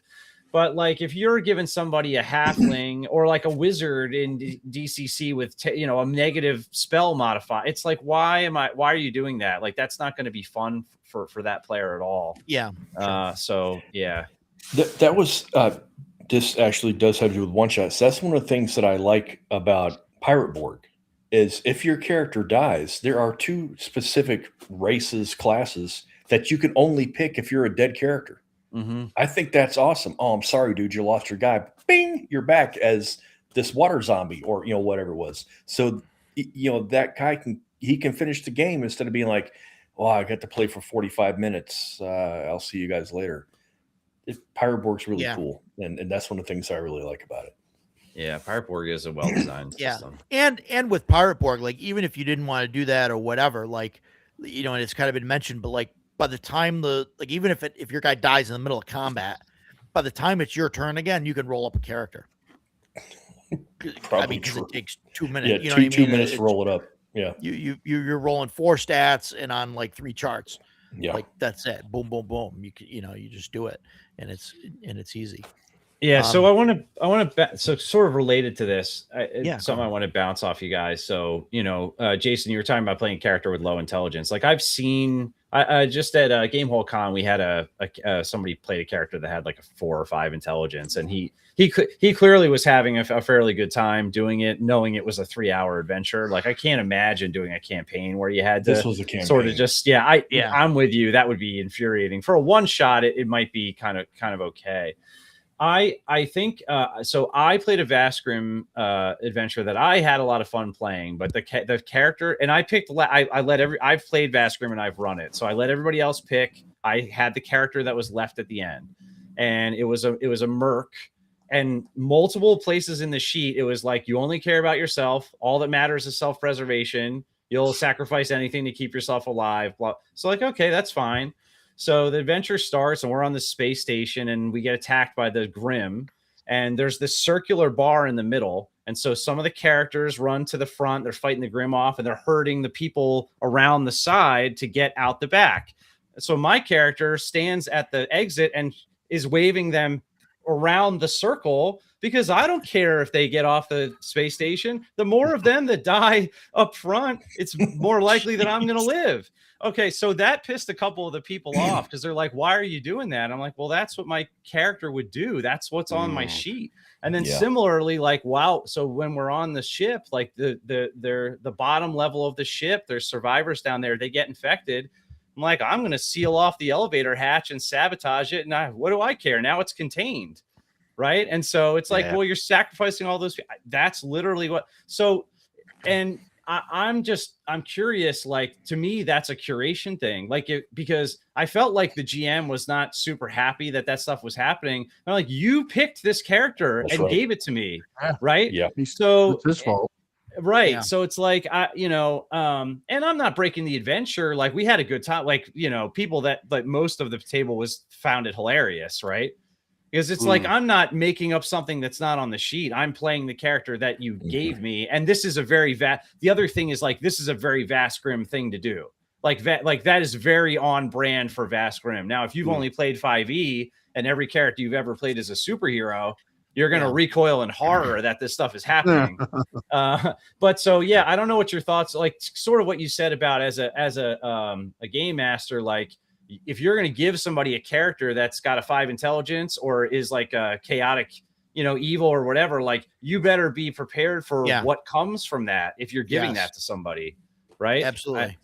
Roger and I went through, how I feel about it. Roger and I went through the same thing at PAX Unplugged when we were playing Blade Runner. And we've told this story before. He was being a giant douchebag.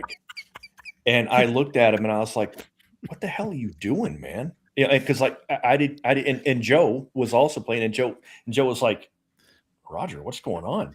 Because he yeah, showed because us the his new character person sheet. was the synth, And it and says I'm like, right no, I'm there not on the going with character her. yeah, Mhm. he's a cranky old man that doesn't trust sense and he doesn't like anybody. And I was like, you nailed it. Good to go. And after I saw it was on his character sheet, you do you, man. You're 100%. You're not being a jackass. Your I've character is a jackass. I've never asked this clarifying question. Were you playing with strangers?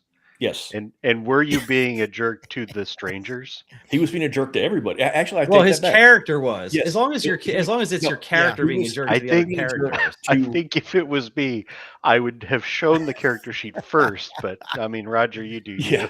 No, but he wasn't being a jerk to the strangers. He was being a jerk to the one synth in the party, and Who was a a stranger. stranger? Yeah. Okay, all right. Yes, so maybe he should have said, "Wow, my character's kind of an asshole to No, sense." but I felt incoming.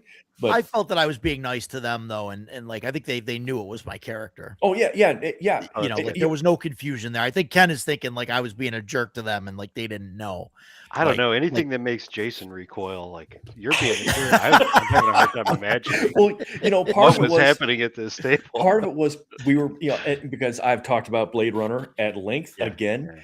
I was so excited to sit there at that table and play Blade Runner.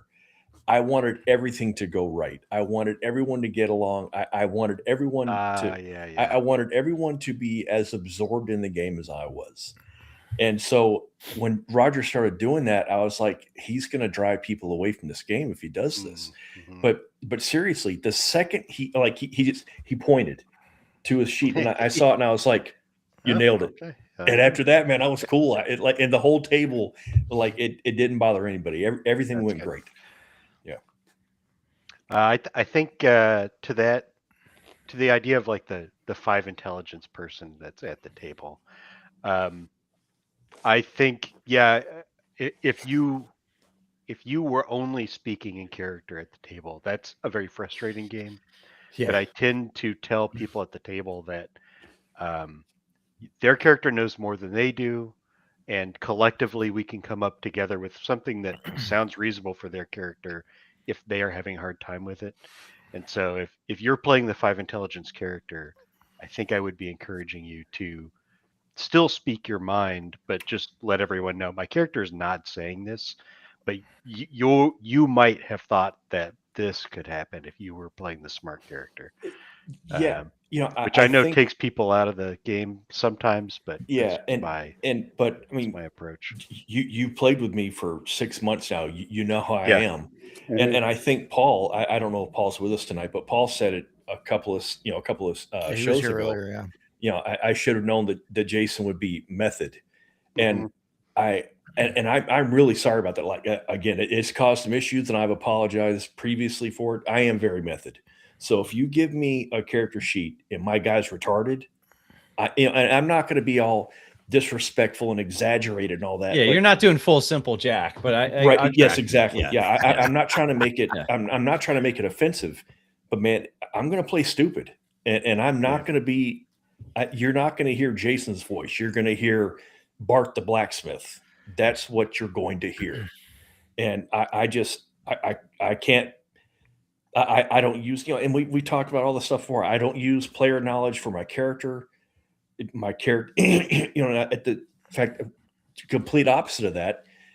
In the campaign that Roger was running before we started doing CNC, I was playing a hyper intelligent wizard, like godlike intelligence when we finished it up. And there were times that I would have to look at Roger and be like, look, dude, I've got maybe a 13 intelligence. My character, Kevin, has a 26 intelligence. He understands what's going on here. And he would look at me and goes, that's right. Okay. Yeah. Here's what's going on. You know what's going on. So cool. Yeah. I can't do it, man. Yeah, Matt, that was a good reference there. I think there's a movie that needs a remake, I think. No, it doesn't need a remake. It just needs to be re-released in theaters. Ducato brings up Crossroad Games. I don't think they actually have a website, but that's their Facebook thing. And if anybody's near Maine or whatever, I don't know if they actually have a web page. I know that goes to their thing. I just wanted to showcase them a little bit because you mentioned them, and I've been there. It's a great store. I think it's great if you're in the area. go there. Edgelord asked a little while ago about default character generation for D20 systems, 3d6 down the line, 4d6. I mean, I like 3d6 down the line, but none of my players seem to want to torture themselves. So, so I generally do 4d6, drop the lowest, and then either swap to or, place it where you want to. I mean, it's for a campaign. For a one shot, I would probably do 46, drop the lowest, do it in order. Maybe if somebody says, "Oh, I really want to play this," that's okay. Swap this and this or whatever. But for a campaign, I mean, obviously, I don't want somebody to get stuck with a simple jack for for a whole sessions year, and sessions. right? A year of like playing the guy or whatever. And I know the character that Jason had with a 5 intelligence, I think that was planned to just be a short thing, wasn't it? We were only going to do like 4 or 5 sessions or something like that, I think. Yeah. No, and that's long enough. I'm not saying. I just want to be clear. It's not like a year long thing. Yeah, but not even that. I think we planned it for 4 or 5 sessions, and I think we did 3. Part of the reason that we ended it was because my character just went along with whatever the other 2 guys wanted, and the other 2 guys were sabotaging the game. Like blatantly sabotaging it. Yeah. And I'm sitting there fuming, and I'm messaging Roger saying, "Man, I'm really sorry, dude." Yeah. And my character didn't have the mental fortitude to say, "No, this is a terrible idea. Let's not do this." Instead, he'd say, "Okay." Yeah. So no, I get it. Great time. So how do you guys like rolling characters? Would you guys have a preferred method? Yeah, we do the 46 down, not down, drop the lowest, and then I'm pretty lenient about. I have some players that they think they have to have like the top level of stats and stuff, and I'm like, you really don't. And especially it depends on the system, because like in like CNC, you get bonuses starting at like 13, so it's like you start to get a bonus, their argument is, well, you should be above average. I'm like, well, the average is 10. So if you're 13, you are above average. Agreed. So you get what you get. I typically play about average, although my NPCs I've rolled up lately have been awesome. I'm like, why can't I roll this when I'm rolling my character? Like, this sucks. But I do that. That's typically the one we use. I'll lean to whatever the system I'm playing says. I tend to go through a lot of systems. Same. Yeah. So if the system recommends 3d6, I feel like that's a decision on the designer's part to get you invested in whatever theme that they're doing, right? But if it is a longer game and I'm playing a system that says, "Oh, just roll 3d6 down the line," I typically won't do that, only because I don't find that to be like a really interesting, I don't know, element of the game, right? There's a lot of interesting things that can happen in a game, but that's not one of them. Edgelord clarified he means for campaign play. Oh, for campaign play, yeah, I would be not what this episode's about, and we don't do tangents, right, Ken? Sorry. Hang on, I'll put myself in jail here. No, you're good. Sorry. Sorry about that. So anyway, Wow. He was ready for that.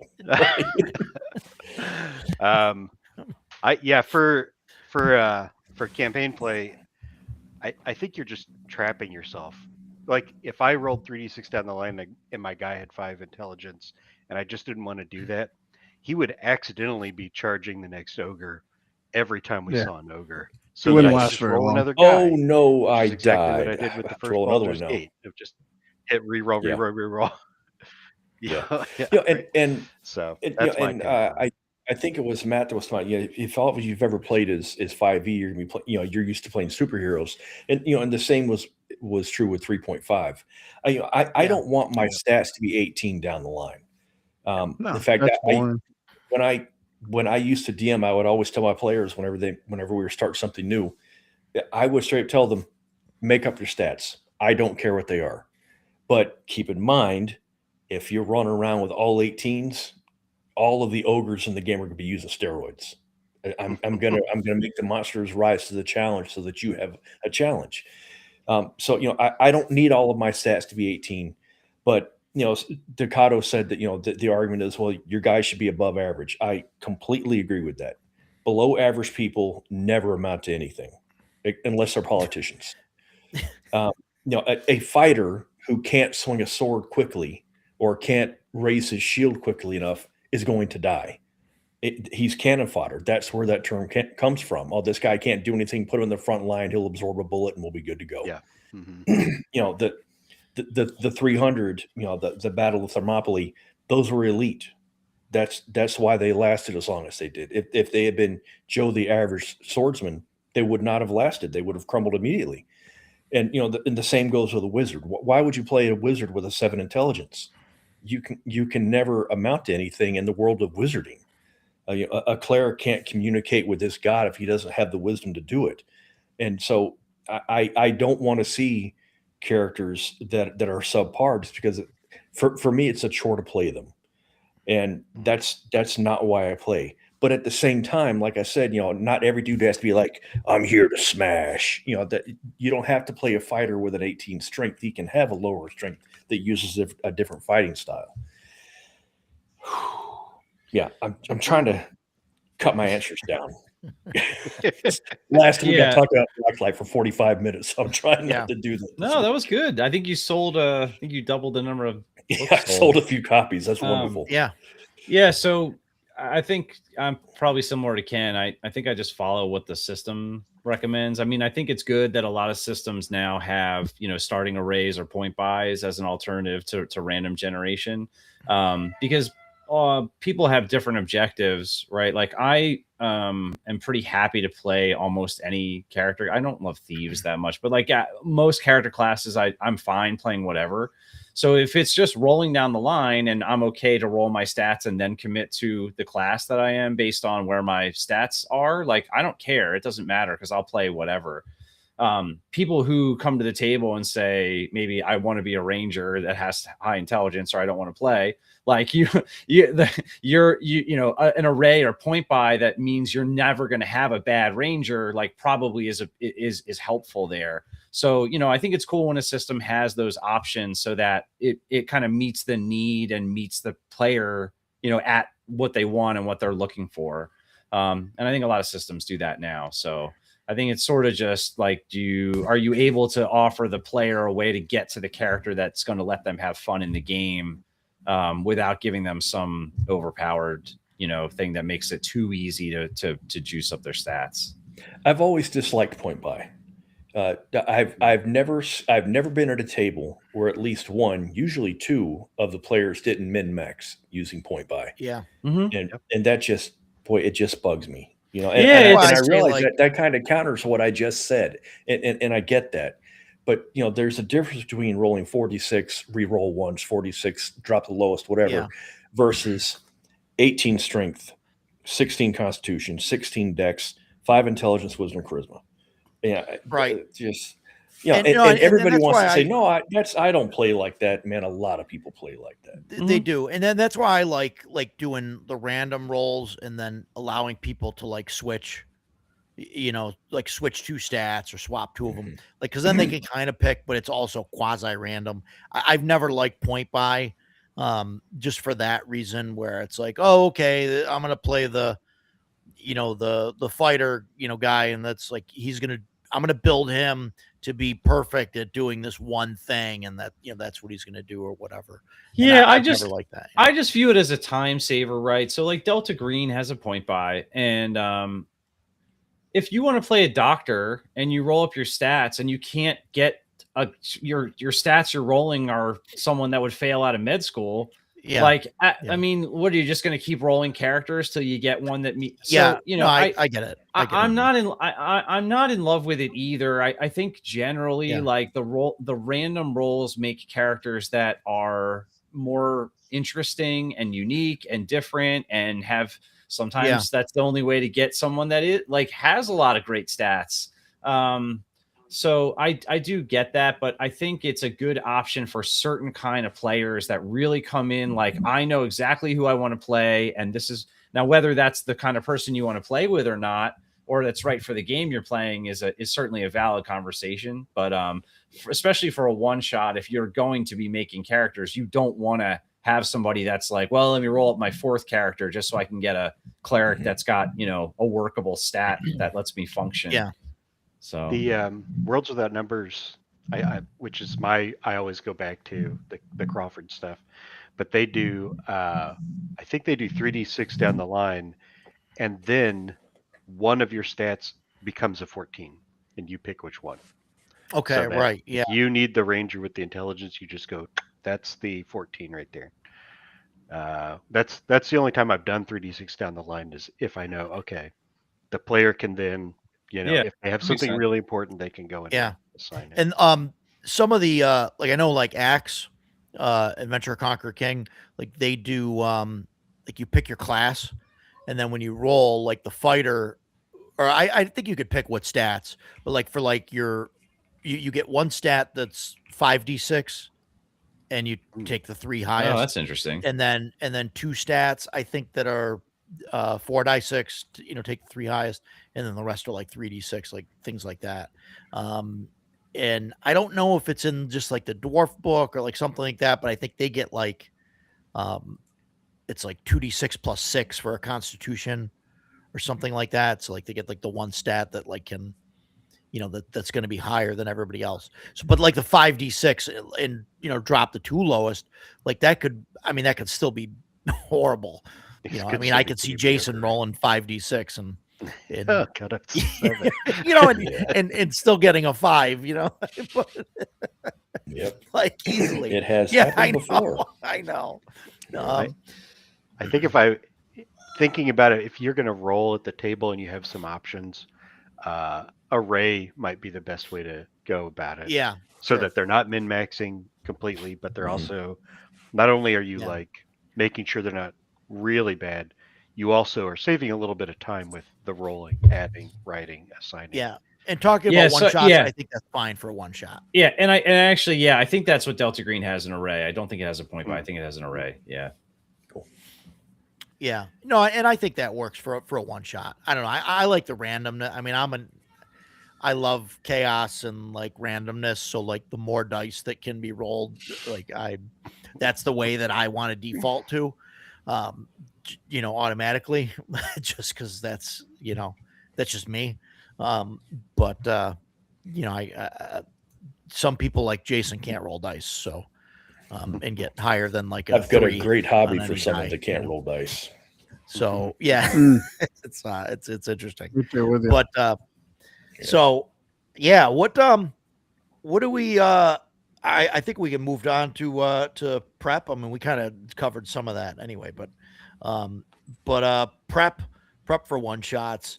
I know George always has minis and a play mat and like all of his, like everything's got a character and everything line, you know, he's got everything all set up and ready to go. I played with George. We did a Pendragon game, and the guy had like So the cloth jealous. map, the cloth map that was down, and painted night minis where we, you know, were positioning on the map and all that stuff. And I mean, that was pretty cool. And I think that's fine if you're gonna run, you know, like we talked before, if you're gonna run the same adventure, the same module several Yeah, times, true. you can kind of go and say, hey, I want to get this mini and stuff. And I don't remember when it was, but I remember somebody had asked at some point, I don't remember if it was I think it was on the convention page, where somebody was asking somebody about running different games, and they were like, wow, how can you run like 3 different modules or whatever, and you know, and like be able to afford like, you know, all the minis and the terrain and like all this stuff. And I mean, I kind of almost like laughed at it, because I was like, geez, man, like I got like the flat tokens and like I got a Sharpie. I'll draw stuff out on like index cards or something, or put locations down and throw that on the table like half the time. and it works, and it works fine. And I've got like $10 into running a one shot, Matt, I know you had some nice, the Dragonbane maps. I think they were off scale a little bit, right? But you had them like print, Yeah, well, color and laminated and everything. I think, right? For I think it was for the Sinking Tower. I've done that for a few games. I've like Last Things Last, the Delta Green starter adventure. I have like some, they're like the staples, like laminated poster board. It's like easy to plop down on the table, and it's always going to be flat, and it's hard to damage. When they run sales on that stuff, I've occasionally like printed up some things if it's something I think I'm going to run a bunch of times. But I don't run a lot of games that are like I'm not running Pathfinder 2e. Like I don't need tactical grids or anything like that. It's usually more just for like spatial awareness. I've actually gotten away a lot of times from even having minis. It's just kind of like, hey, I want you to see the terrain or the makeup of where you are, just because some people are very good at mapping out spaces in their mind, and some people like literally can't do that at all. And so just to avoid that conversation at the table of like, where am I again? Or how big is this room? Or what does this look like? Like having some kind of visual indication is helpful. But I'm generally avoiding games where I would need to bring minis or haul. And to your point, if I'm running 5, 6, 7 games, and I'm running all different stuff, I'm not running the same thing 5 times. I'm not going to bring, all that stuff for all those different games. It's just not. Right. Yeah. Right. Yeah. And I've always tend to see like a lot of the theater of the mind stuff, or especially for a con game, like, in my mind, it's like the old turn-based combat video games, right? We've got the row of heroes, and then facing you is like the row of bad guys. Then it's like, okay, the bad guy's just gonna like randomly like smack one of the heroes. You know what I mean? Nobody's like directly like engaged, or it's all kind of just happening, And then you kind of sort it out from there and say, okay, this guy's fighting with this guy or whatever, and that's it. Yeah, I mean, and that seems to work. I think, like I appreciate Dwarven Forge and all as much as the next person. Like if I show up to a game and someone has all that stuff, I'm beyond like excited for it and stoked to see that stuff. I just personally have no artistic talent whatsoever. I can't draw or paint a lick at all.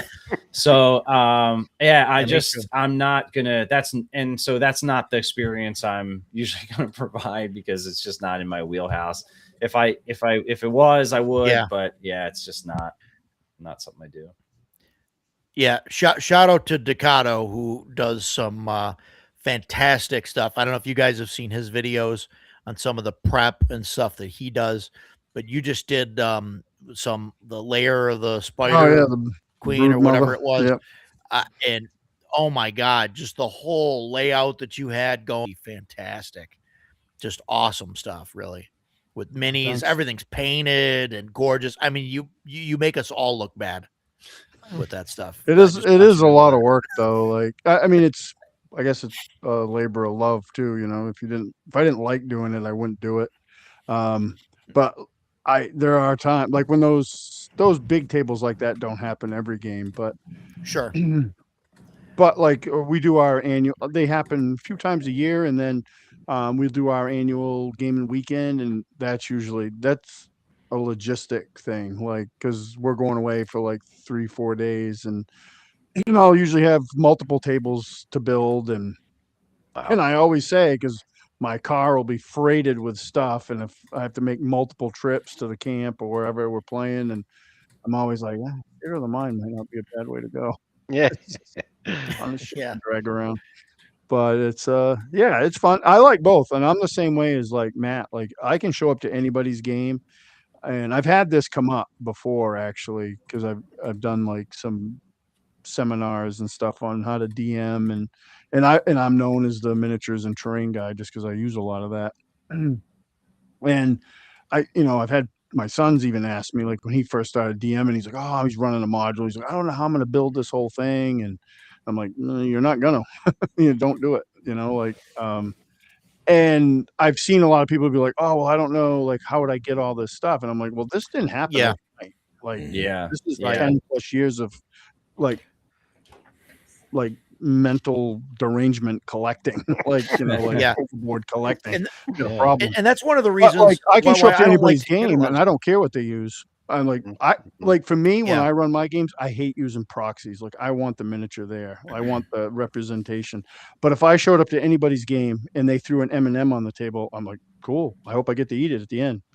Yeah. You know, it doesn't bother me. I don't care. But for my own games, I want to do this because part of it for me, that is the presentation of it.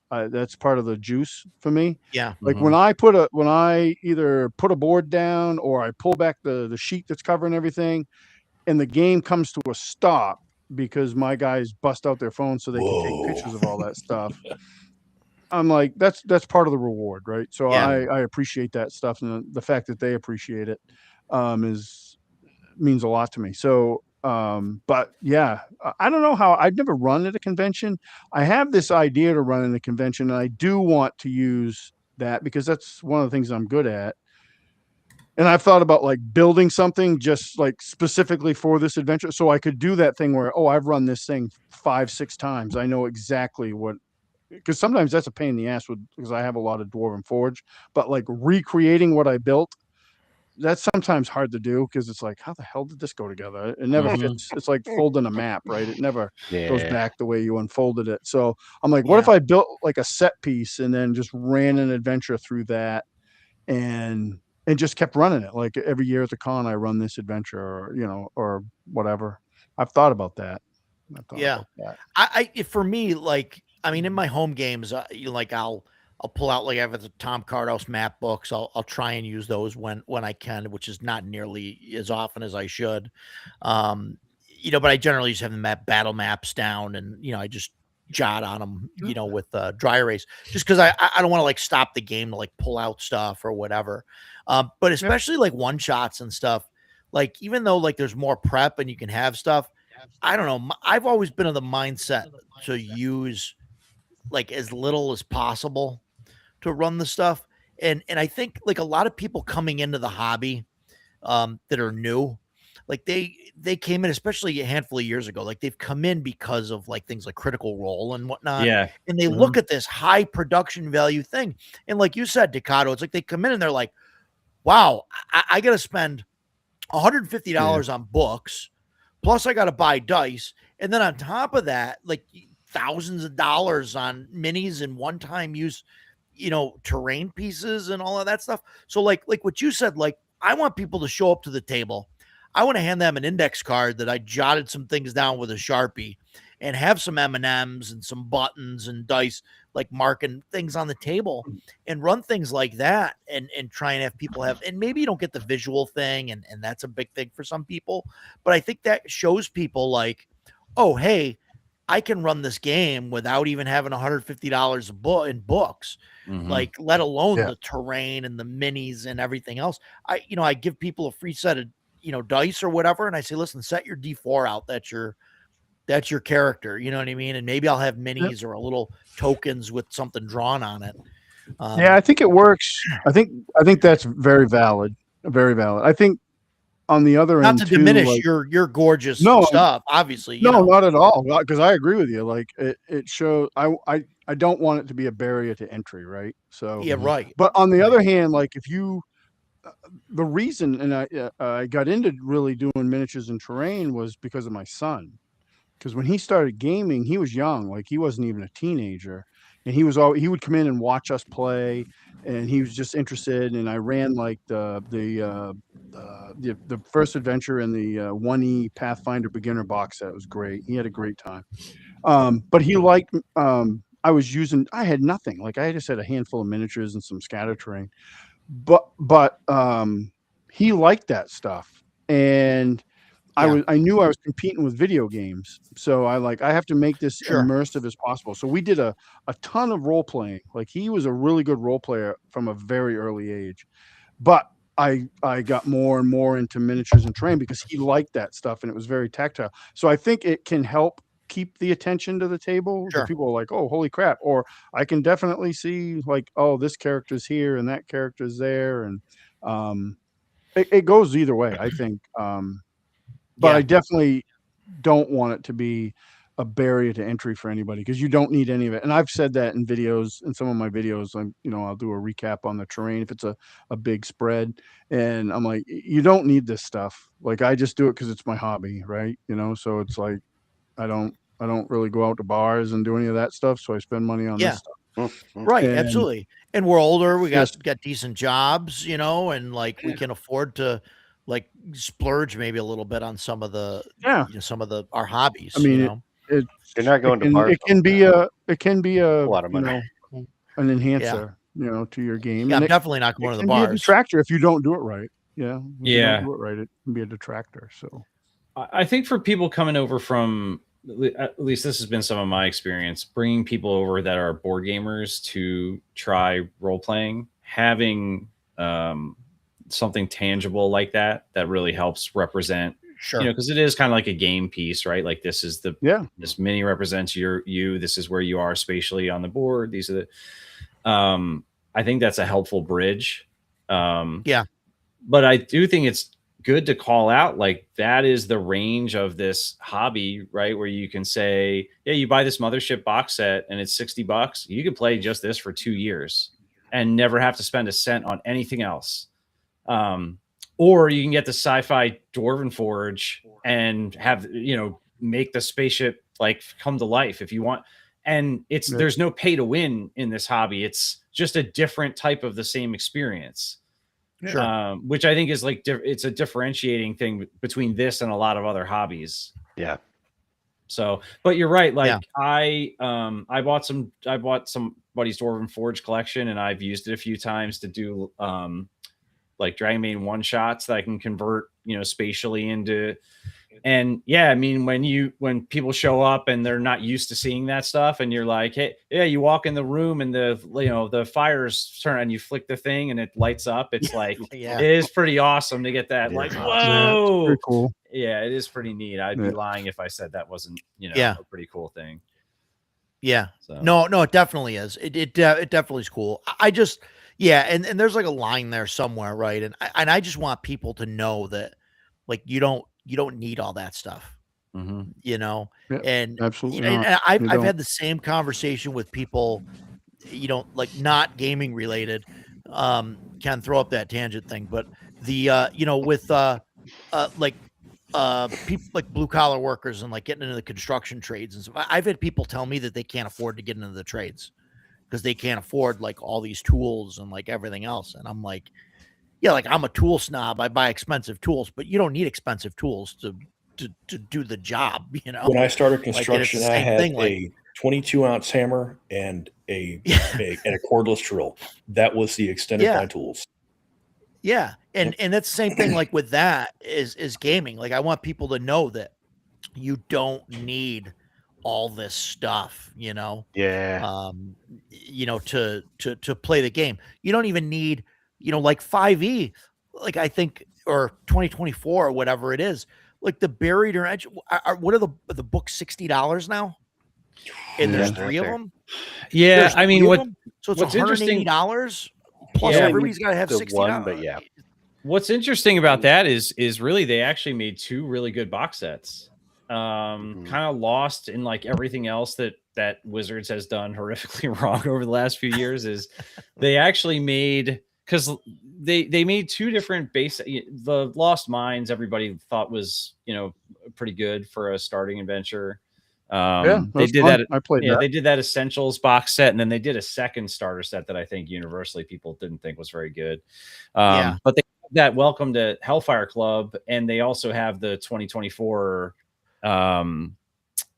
which is like a Borderlands kind of redo, and they're both. They're not the like the old WotC box sets for 5e weigh all of like two feathers or whatever. You open it up, there's barely anything inside. These 2 are like packed with stuff.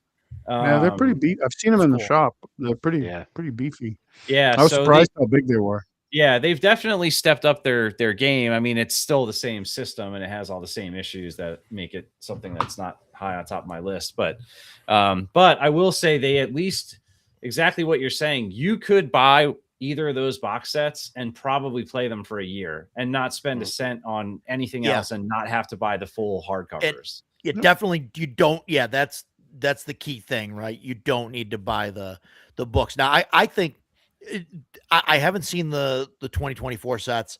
I considered buying the Stranger Things one. Because Yeah, I'm an Eddie Munson fan, and it's heavy. but I'm interested in getting it and taking a look at it. I wouldn't run 2024. I mean, I would run it in something else if it was there. But yeah, it's important. There's a lot of box sets that have all the Free League box sets. I mean, that's something to say too. Dragonbane box sets. The awesome. Dragonbane box set, and I keep saying starter set when I say that. And Yeah, you know, a lot of and people it's do, not but it's a not. starter set. It's It's a not a starter set. whole It has the campaign. full core book in it and everything. And what is it, $30, $40? It's Yeah, like you get $50, $30 on- but it's on sale all the You can get- time. Yeah. You can Okay. get it on Amazon for $32. Yeah. That's I've awesome. been. It's probably the best bargain in. I was RPGs. telling, well, Roger and Ken, I think it was the last stream. It was right, or one of them, right before Christmas. I had a friend of mine. She reached out to me while I was on the stream, actually, because her son wants to get into D&D, and she was looking for advice. And I was like, I don't really recommend the official system, but I would buy the Dragonbane box set, because it's a complete game, complete campaign. Everything you need is in that box, and it's one of Yeah. the best values in role-playing games you can get right now. Like, it's awesome. And so Yeah. I don't know if she got it or not. I got to reach out to her and see if she got it.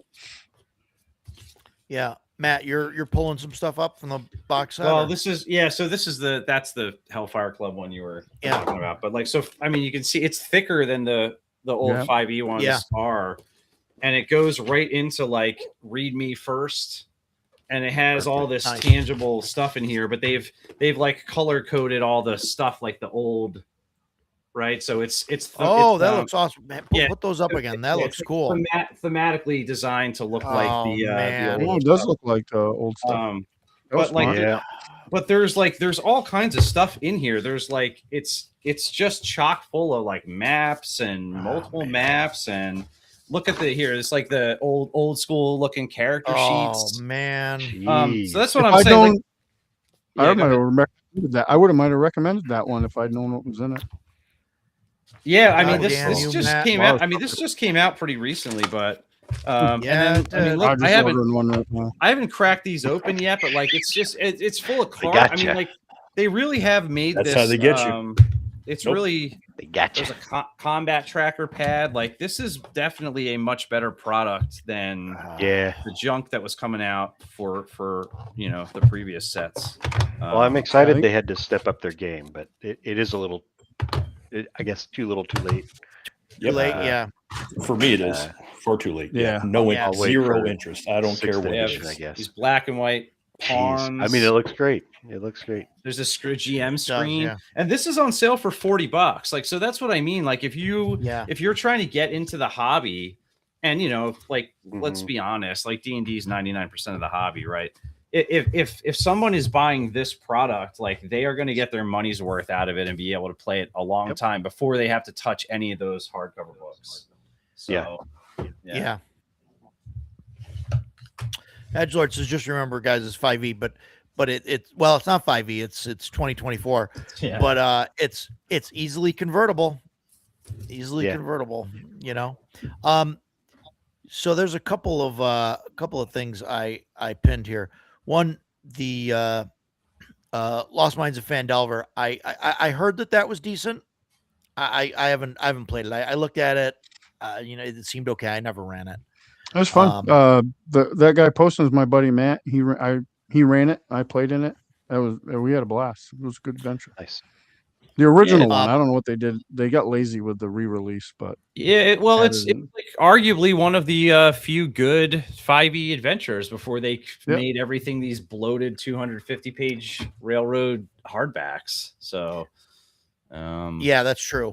Mr. Goats is what are some juicy one-shot ideas for D&D? I don't know exactly what you mean by juicy. So The world is your oyster. I mean, as with most RPGs, there are as many amazing one-shot ideas as there are I don't know, sessions Yeah. you will sit down to play, right? Yeah. So I think one of the things is when you're looking at one shots, try and find some that aren't like a direct railroad. Like Yep. that's not just goes from A to B to C to D to E, right? You want to start at A and then have choice to go to B, C, or D or whatever, and then kind of spider web your way around mhm. where you want to go. I think that's like important, when you're looking at things like that. Um, I don't know, like specifically for D&D. I guess clarify that in the chat if you can, if you're looking for specifically like D&D or just in general, because I think there's a lot of great stuff out there for Mothership and for Dragonbane and all that stuff, So I don't know if you guys have any thoughts on that stuff. It Juicy. just really depends on what you want to do. Like, I did a Halloween one shot for my players one time, and it was tied into, a campaign, but they played like third level characters, and they just started. I wanted to do a Halloween, and I always had this idea of like the old zombie apocalypse movies where you get into some sort of structure and the horde's coming and you got to defend the structure, right? So I wanted to do that. So I built out a big board for it with an inn in the middle of nowhere, and they get there and there's a storm, and one guy goes out to close the barn door because they can hear it, and he comes back a few minutes later and he's like, oh, the dead are walking and all this stuff, and they were like, oh, okay. And then I took about 5 minutes or so and laid down every zombie miniature that I possessed on the table, and they were just looking at me. And one of my players was like, we're third level, right? And I'm like, yeah, but I don't care. Like, it's the best. There was a 5e game, so one of the things I learned early on about 5e to make it fun was to completely ignore CR because it's a stupid rule Yeah. Yeah. and poorly done Yeah. in that game. So yeah, and we had a great time. Like they had a few minutes to fortify the inn, and they battled it out, and it was great. But I mean, I wanted to do that. That was the theme of it. I wanted to do a horror style zombie apocalypse one shot. I think the juiciest ideas for D&D specifically are going to be themed around fights, because that's the thing D&D does. Fifth edition is just a combat game, right?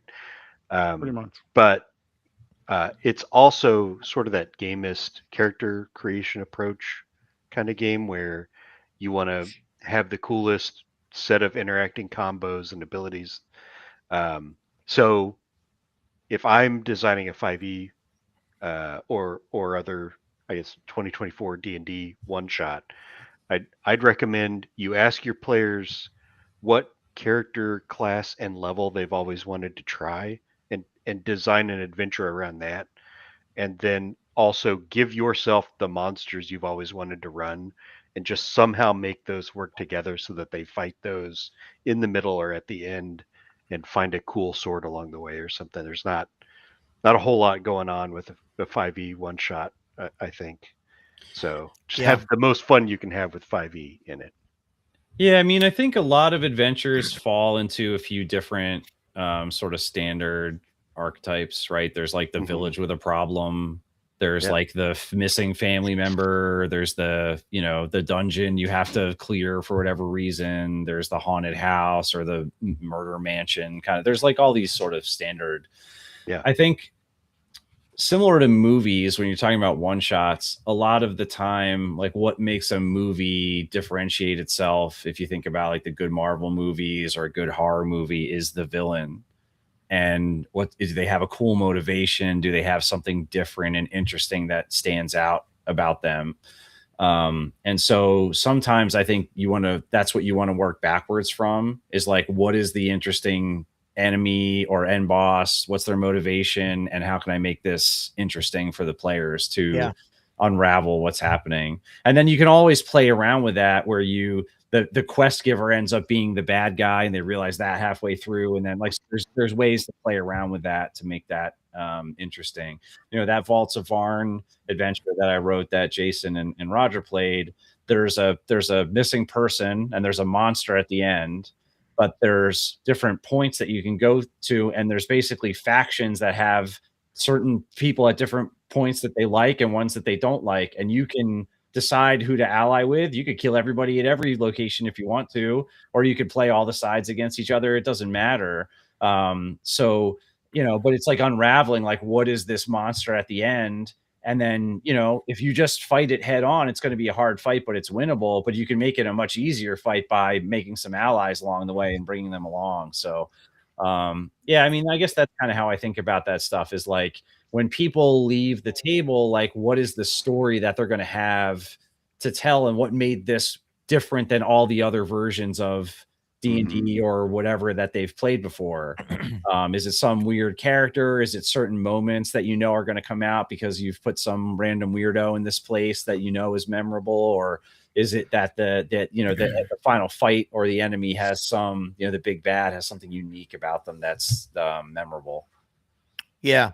And I think that's an important tip for running one shots when you do something like, if the players want to do something memorable or like something that's maybe over the top or whatever, just let them do it. You know what I mean? Yep. Let them have that moment, because Oh, like yeah. what are you going to do? It's not going to, you're not going to break the game. Yeah. I think that's a really important thing that I feel like I had to learn sort of early on as I'm, starting to run games, is like, the players haven't read the adventure. Like, they don't know what's supposed to happen. Only you know that.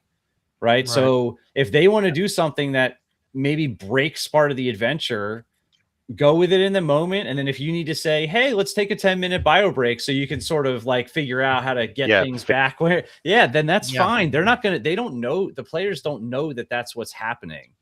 And so, you really want to, especially for a one shot, like, you really want to lean in on those moments, because they can be. I played a Dungeons and Drafts at a bar with some friends, and it was 5e, and I just go because it's a way to get some of those people to role play that don't normally role play. And it was like a standard haunted mansion kind of thing. There was a quest giver. I may have told you guys this before, but there's a quest giver, and it was like a kid, and there's a kid running this town shop. So I'm like, well, why are you running the shop? Well, my dad's missing. What do you mean your dad's missing? Well, he went in the swamp last week and never came back. I'm like, well, we got to find this kid's dad. And he's like, well, really, you need to go to this haunted house. I'm like, I don't know. Like, we really want to go to the swamp and find this kid's dad. And to the guy's credit, he was like, all right, I'll tell you what, give me 5 minutes and then we can go to the swamp. And like, honestly, it was, I've done probably 10 or 12 of those. That is one of the only ones that I could tell you exactly what happened, because it was so cool that he was like, yeah, you know what? I'm just going to roll with it. And we went and did a half-hour thing. We fought a monster and saved the kid's dad and brought him back. And then we got to do an abbreviated version of the haunted house. So yeah, to be able to roll with that is definitely a good. And you made it a haunted house. Yeah. I'm surprised it didn't just become a haunted swamp, because I think that's what I wrote it down. Yeah. That kind of goes back to adventure. One of the previous topics we were talking about, the adventure started behind a locked door. If you don't want me to go investigate the swamp, don't have a kid tell me that his dad's missing. You went to the swamp. I'm an adventurer. I'm going to go into the swamp. Right. So, at that point, you tell them the kid's father went to this haunted house and disappeared. Yeah, right. Sure, but I've said this before, right? And I know, Jason, you thought it was funny, but like, there's one of the reasons I like playing with you guys is that you've run games, you've been playing games for a long time. You would pick up on that immediately, right? I think a lot of people are not going to ask the question like, "Where's your dad?" Because they're just not. It's just whatever. That's just what is. Why is this 8-year-old selling me rope? Yeah. Right. Yeah. Right.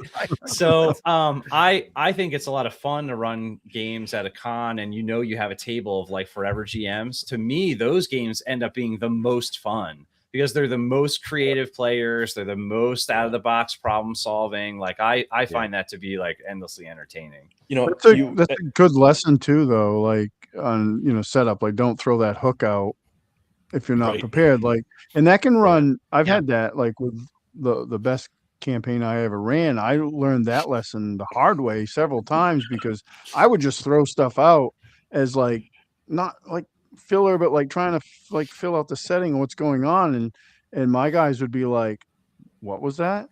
And then all of a sudden that is all they cared about. And I was like, oh, Mhm. well, here we go.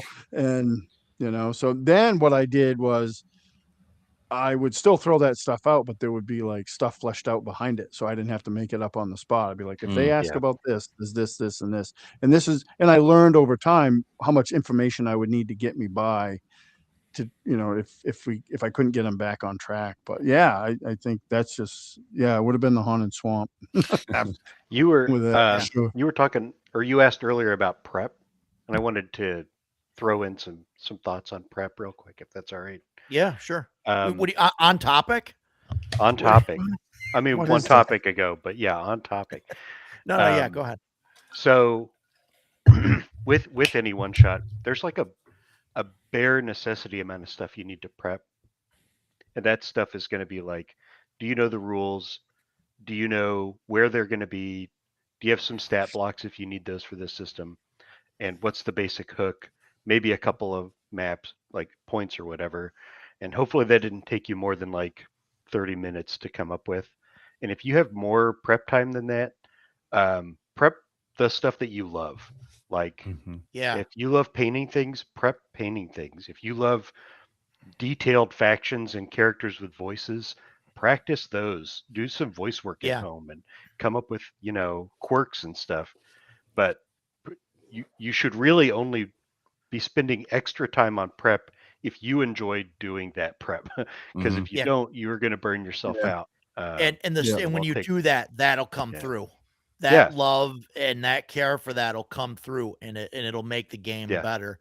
And Exactly. people will overlook, like, okay, this guy fumbled with some stats and all that stuff, but he's got these cool minis and the cool Mhm. voices, and like, so that, Yeah. that'll definitely add to the Yeah, the that's a game. great example, Ken, because I hate prepping monsters. I just don't like to stat them out. It's not bad in Cast Yeah. Crusades because like Yeah, the yeah. stat block is simple, but I've run games like I was running when we were running 5e at Crossroads, and like one of the battles, I had this miniature that was like this bat demon thing, and it had, I don't even know what the name of it was. I'd never heard of it before, but it had like 4 arms, and I was like, okay, well, it can fly, and it has 4 attacks, and I want it to do this level, so it's going to do this much damage, and this is going to be its bonus to hit. And that was it. And I've talked to my Mhm. son about it too, and he'd asked me. I've done that in CNC. Like I'm just like, I'll put some miniature on the table, and I just make up the stats because I don't like to sit there and write stats out because it's just like an inspiration killer for me. Like I just I- have no. I'll do it sometimes. Like I have a lot of converted stuff. Like I've converted Yeah. from Pathfinder to CNC and 3E to Pathfinder to CNC, but as a I'm the general rule, exact I don't opposite. like doing that. I don't like doing that. So it's like my son was asking me one day. He's like, "Well, what did you have stats for that?" I'm like, "No." Like I knew what its AC was. Not I really. knew what its bonus to hit was and how much damage. And he's like, "That's it." I'm like, "That's really all I needed." Yeah. So I didn't need, it's all this other Mhm. stuff that I wasn't going to use. It was just going to be in that fight. Like it wasn't going to be doing anything else. So like I didn't need a lot. So I just made it up. And they're Yeah, like, I'm, "Oh, okay." I'm the exact opposite from you, where it's like Mhm. if I have to like craft out the things that are going to be at the table, I just get upset about that. It's just does not spark joy. But if I have like a stat block like format, a template in front of me, and I can think of like, well, how would this monster's ability interact with its minion's ability? Maybe I'll tweak those 2 things, and I'll spend hours just trying to get like the encounter interesting in just the stat blocks. I did that a little bit. Like I did like the whole spider thing that we were doing for an arc. The first time they really started dealing with that stuff, I used like these swarms, but I don't remember where I got the stats. They were awful. Like they were not even a challenge. So then I was like, well, that kind of sucked. And I remember from playing like the Pathfinder video games, they use swarms and they're a giant pain in the ass. So I was like, Yeah. all right. So I dug out my Pathfinder bestiaries and then just converted the swarms over to Castles Nice. and Crusades. And they were no longer walkover. Like my players were like, oh crap. Like they dreaded swarms more than anything else because they were just nasty. It was great. And had I the same did have experience fun with doing this. that conversion. I had fun with that because then I brought back more of a challenge to the table than I had presented previously. Nice. Yeah, I think you're right though. You're definitely right. You prep if you have extra time, prep the stuff that you really like to do because nothing will Yeah. burn you out quicker. Like I've run the one shots I run back when I was running 5e, especially at the crossroads and stuff.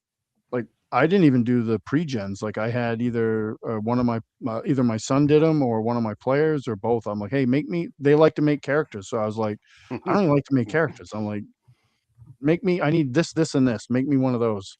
And they would make them and send them to me. I'm like, awesome. Thanks. I didn't want to do that. I get burnt out doing that. I don't now because I'm not prepping a 5e character. Like Cast Crusade is pretty easy. So Yeah, CNC sure. is fairly easy to stat Simple. out anything that you want to yeah, that you Yeah. want to build like right away. way better. And I in that even, regard.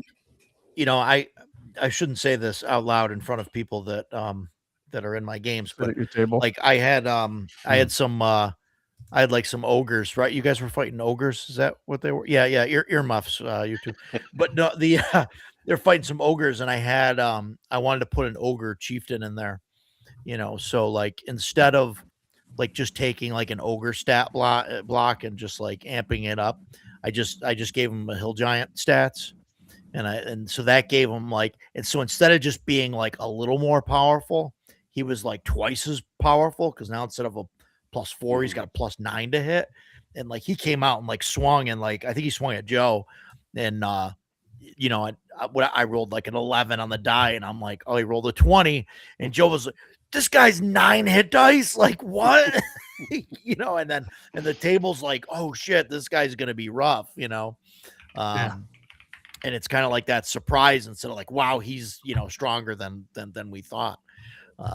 But You know, and I then do that all I the like time, that though. stuff, you know, because to me, it's like, well, that's why he's the chieftain. It makes sense for the chieftain to Yeah. be this huge brawler because Yeah. they're, you know, they're a primitive society where the ruler is based on who can smack the the hardest. strongest, right? That totally makes sense to me, and Yeah. I like that sort of stuff. Yeah, and if it was a it guy hurts, that but I only like it. had one more hit die, 2 of them would have ganged up and killed him, you know. And then so I like do that having all him the time. be all the the 9 hit die, you know. See, Joe didn't cover his ears. He wasn't fake. He was just an Enhanced. ogre that, you know, was enhanced. On roids. Performance and I always ogre. some of my guys that I play with Get 'em are in the tested. comments, and I'm sure they can attest to. I always change up the monsters because one, I have all veteran players, so I like people to be surprised Yeah. for real. Like they can all play being surprised, but I also I prefer it if they are really surprised. So Yeah. I throw stuff at them, and it'll look like a regular zombie, but it'll have X, Y, and Oh Z yeah. extras And, you know, and attached there's to it. always players that as soon as they see the monster and they're like, oh, I know what that is, they look in the monster manual, you know, or they look on their That's- phone. You know, yeah. I'm answering a text. Yeah, I'm Googling the stats for an ogre. Mhm. Yeah, and you know, and it's again, it's one of those things everybody's like, no, that doesn't happen. It sure does. It does. It yeah. happens, And yeah. Not so much Yeah, at it my does. table, but I've seen it. I've seen it done, and I'm like, what are you doing? And we had When we first started playing Go ahead, the CNC campaign with Roger, we would encounter a monster, and I would be super excited to see this monster. And Ken, you need to break out the tangent sign because we're way out there. I would be excited to see this monster. I'm like, oh, this is a roper, or this is a hook horror, or this is a whatever. And everybody's like, well, what can it do? I'm like, oh, it can do this, this, and this. And I'm telling that because I'm excited to see this monster, not because I want to be like, here's what we need to do to defeat the monster. Mhm. I'm a second level cleric. You know, Yohai doesn't know what this stuff is, but I know what it is. And because I'm a blabbermouth that has to let I'm a pedantic douchebag is what I am. I have to let everybody know everything I know about this monster. And I think after like maybe even the second time I did it, Roger called me up one night when I was driving home, and he's like, look, I get it. I know you're really excited about the monster, but please stop, because the second you tell these guys what the monster is, Andrew starts looking it up. And I was like, oh man, I'm really sorry, dude. Because it doesn't occur to me to do that, but other players do. So, after we would kill the monster, then I'd be like, this was what it was. And here's all the stuff on it. It's so Yeah. cool. We got to fight this monster. And I just want like some of these guys to be like surprised by the stuff like we were the first time, Yeah. like the first time we saw a hook horror or whatever, Yeah. it was, it's like, oh geez, like we don't know, like, and just knowing the stats, like it's like, I mean, I get it, right? Like if there's like a hill giant, right, that's like, 9 hit dice and you guys are first level, like, yeah, obviously, so okay, he's big, he's huge, like we can't fight that thing, like we gotta go, but but some things like they gotta figure out, on their own or like whatever. So When I was teaching my son how to play, he was never allowed to look at the monster manual. It That's was the right off way to limits. go. He couldn't look at it. And then as he got a little bit older, he wanted to start running games. And I was really kind of torn because I wanted him to, because I think that's obviously a cool thing to do. But I was torn because then he was going to get access to the monster manual. And I was like, oh man, because I just remember that first adventure where I played where I had no idea what anything was. And then over time, you lose that because you just get more experienced as a player. And I'm like, it's hard to get that back unless you change monsters all the time and what they can do. My only pushback on that, because I agree with you, is that seeing the monster manual too, first ed, is what got me into Dungeons and Dragons. Had it not been laying out so that I could look at those monsters and read those stats, I never would have even heard of D&D. How sad would that be for my life? Yeah, no, I get it. And monster manuals and setting books are my 2 favorite types of books. Yeah. And with monster manuals being first. And I totally get that. Like, because I get suckered in. I just wanted to try to preserve that newness for him as long as I possibly could. And yeah, he just never, until he started running his own games, could he do it. And then I would, because I have a big collection of monster manuals, and I would make some off limits. Like, you can't look at this one. You can have this one. You can have the one from the core book set. That's fine. But these other ones that I bought from these obscure publishers, you're not allowed to look at. You can't look at the Fiend Folio. Yeah, this one's mine. I'm keeping it. Well, we talked about the monster overhaul, I think, on one of the previous shows that I was on. But I think one of the cool things about that book, for instance, is your random the monsters have parts that are randomly generated from tables, so they're not all going to be the same. In terms of like their motivation and abilities or weaknesses, and so like that's one thing that I think makes that such a cool monster manual to use at the table is not every ogre is going to be the same, not every whatever creature is going to be the same. The other thing I would say is one of the reasons I feel like I collect an impossible number of adventures is like a lot of published adventures have unique and interesting monsters in them. Like DCC, for example, almost every adventure has they have a pretty minimal monster manual in the core book, and I know they made a monster manual not that long ago, but most of their adventures have 1, 2, 3 unique enemies in there, and you can obviously lift those and put them in your own stuff, and your players aren't going to know what they are unless they own those adventures. So yeah, it's good stuff. It's like what Rooster says here, not knowing what creatures can do is what makes playing Call of Cthulhu so great. Yeah, it's same with Mothership, right? Like most of those Mothership modules have some kind of thing going on that is unique to that, and you're trying to uncover what it is. Call of Cthulhu and Delta Green, same thing. Yeah, the Mothership monsters are not in Monster Manual Volume 1. So it's always something different. Not. Yeah. Well, the Mothership has the box that has a monster manual in it. I think it's called like Unconfirmed Contact Report or something like that. And it's more of like a sketch of what those things are. It's like it's a monster manual, but it's an ill-defined one. It's sort of giving you the hints of what this thing supposedly is. We've heard of a creature that does this. So it's not going to give you, as a player, if you read it, it's not giving you all the answers. It's giving you like an idea of what this monster is capable of. And then, as the warden, you're sort of fleshing that out fully into stats and choosing how to make that real. So, yeah, that's cool. I want to go into systems, talk about different systems and stuff. I know that I had on the list like what systems work great for one shot. What the first question I'd like to ask is, are there any systems that don't work for a one shot that you would definitely be like, no, that's a no go?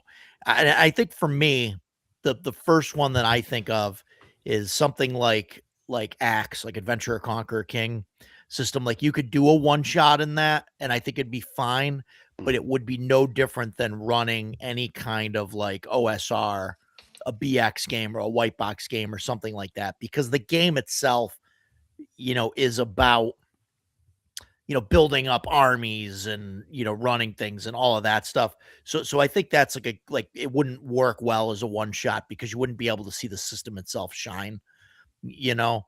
Yeah, I Um, wouldn't really show it off very well.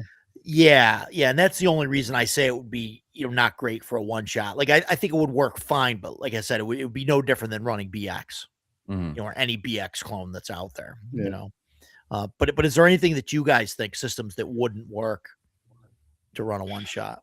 So I think a lot of it has to do with the situation. So are you running a one shot at a con where you're advertising what the system is and people are going to be signing up for it that are aligned with that system or style of play? If I'm running a one shot for people that don't normally play role playing games, I'm not going to bust out Pathfinder 2E. Yeah. Be like, hey, here's right. Like, Yeah. so I would probably do something like Dread or Cairn or something that's very, Yeah. where I Yeah. really don't even need to tell you the rules. It's just like, here's a character and you tell me what you want to do. And as the rules come up, we're going to talk about them, but they're very minimal. Similarly, like, if the four of you guys are like, Matt, run a game for us, I probably wouldn't run Dread unless that was something you specifically wanted to play, because it's, kind of like baby's first role-playing game. It's great. At what it does, it's awesome. I think once you've I played think it it's a couple fantastic. times, I think it's fantastic for a one shot. yeah, it is. know. But yeah, so I think a lot of it has to do with like the intent of what you're trying to accomplish, the players, how much time you have, what the environment is. I really like running horror games at home because you have control over the atmosphere, like the lighting, the music. Yeah. Like you can't really do that in a convention. I still like running some of those games at a convention, but like if you played Moonbase Blues with me at home, like I have a whole custom soundtrack that I play that's all songs that have blue in them. And like at the beginning, it's like it's eventually somebody will piece it together after 2 or 3 songs. Like, wait a minute, and so like that kind of stuff is fun. You can't do that in a convention space. So now I want to play that at your house where the lights turn blue and stuff. Yeah, and, oh my God. yeah, you can do some cool stuff there. So, but yeah, I think a lot of it has to do with, and then like, are you going to run something that's like overtly political? Are you going to run something that's like, like certain Lamentations modules, right? You're just going to bust those out at the table on unsuspecting friends or strangers. Yeah. Certainly things like that are content warning, or if you haven't had discussion, you're not going to want to, drop on people. Yeah. And I think that's a thing. Like I know people get in, like, they want to play, like the whole X card thing, or they got the thing with the cards, where you put in, what you don't like or whatever. And, it's not, I mean, I'm against that stuff, but not because, like, I mean, I think the GM should lay stuff like that out and say, okay, this is going to be a game where there's, it's grimdark horror. You're going into a layer of spiders to go against the Spider Queen, right? Or whatever. And that should be laid out. So like, if you've got a thing right for spiders, yeah, like you probably shouldn't sign up for that game, and I think the GM and like all that other stuff, I think like, the lines and veils. I mean, like if you're running for unknown people, like you shouldn't be doing any of that stuff anyway, that is certainly true. There are lines that any thinking person knows you don't cross those lines. However, it's like planning a party for 50 people and you want to ask each one of them what they can and cannot eat. By the end of the day, you're going to be making a specific meal for each of those 50 people, or everyone's going to be dead of something. Mhm. You know, and so for me, it's look, dude, you're going to sit down for 4 hours and play D&D. If you can't put your personal hangups aside for 4 hours, find a new hobby, find a new table. I'm okay either way. And if that means that 5 people get up and leave my table and I'm standing there alone, I can go play Skyrim. I'm the opposite of that. I if I'm cooking for 5 people, I do tend to ask them, "Hey, are you allergic to nuts?" Well, Or "Is there sure. anything you're allergic to?" Yeah, but there's a difference between cooking for people where it might literally kill them Kill them. Yeah. versus, Sure. oh, you've hurt my feelings. My wife doesn't like cilantro, so I won't put cilantro in the That's your meal, wife. right? And Wait, if so somebody else came over, I also would not put cilantro in their meal if they said, "I hate cilantro," because is she I'm one of the I'm trying to make cilantro tastes a like comfortable soap? environment. Yeah. Soap people? He's a soap cilantro person. Yeah, I think I Yeah. am too. I don't know. I don't like Yeah. cilantro, Yeah. but I don't know. I'm still Unfortunately. working on that. Anyway, Yeah. but that being said, I don't find it to be a huge mental load to go, "Hey, do any of these things bother you?" And just like players going, "We're gonna go check out the swamp." If they go, "Man, I hate spiders," I kind of like the challenge of going, "All right, can I do this without spiders?" Not, it's never happened. Nobody has ever in any game I've ever prepped said, "Here's a real strong X card," or "Here's a veil I would never cross." Right. Sure. So I've never had to worry about it, but I do feel better offering it. So I'm on the other side of the fence there. But that's just to give the Yeah. devil's advocate. Yeah, that's fine. You and I have different opinions. Yeah. Yeah. No, and Oh, I no. understand. And my How are point we ever with going to it, play together on Sunday? I Yeah, don't right. think I can And do this.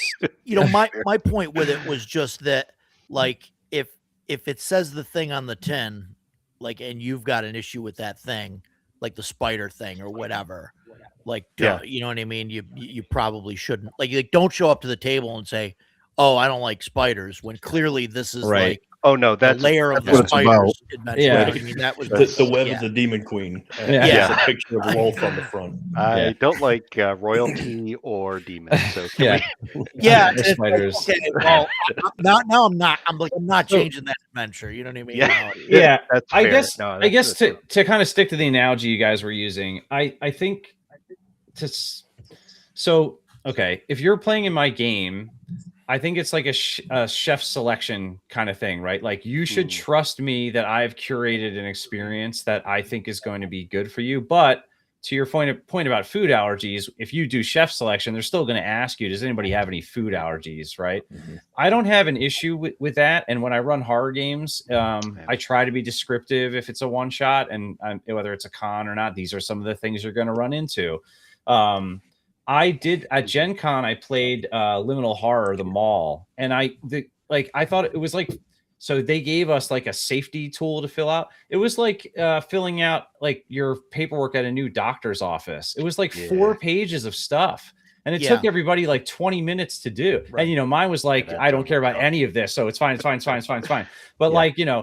and then I'm like, so is the DM going to take all of these and parse like these 5 pages of information and like modify that? Like that is so over the a top 4-hour for me. time slot. Like, Yeah. you are signing Yeah. up for a horror game that is like available and has plenty of summary information. You should have now, if you want to say very specifically, like, I had an eye injury and that skeeves me out. Can we, like minimize that? Or if it comes up, just let me know so I can walk away for a second. Like, fine. But yeah, so I'm kind of in the middle. And I do play a lot of horror games. So like, I don't want anybody to have a bad experience, but it's like if you go to like Nightmare on Elm Street and you go like, I don't like teenagers being murdered, I don't like bad dreams, I don't like sharp claws, like it's like, why did you pick this movie?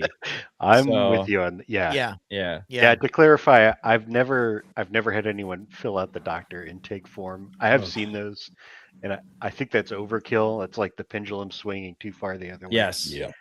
Just in my opinion. But I do offer the, like, if you want to say no in advance, please say it right now, and I'll maybe take the 1 or 2 things and take them into consideration.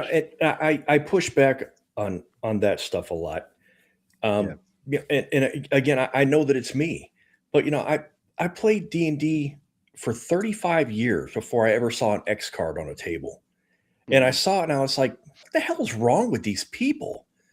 You know, I just like it, you know, even now, man, I cannot wrap my head around it. How can you be so weak?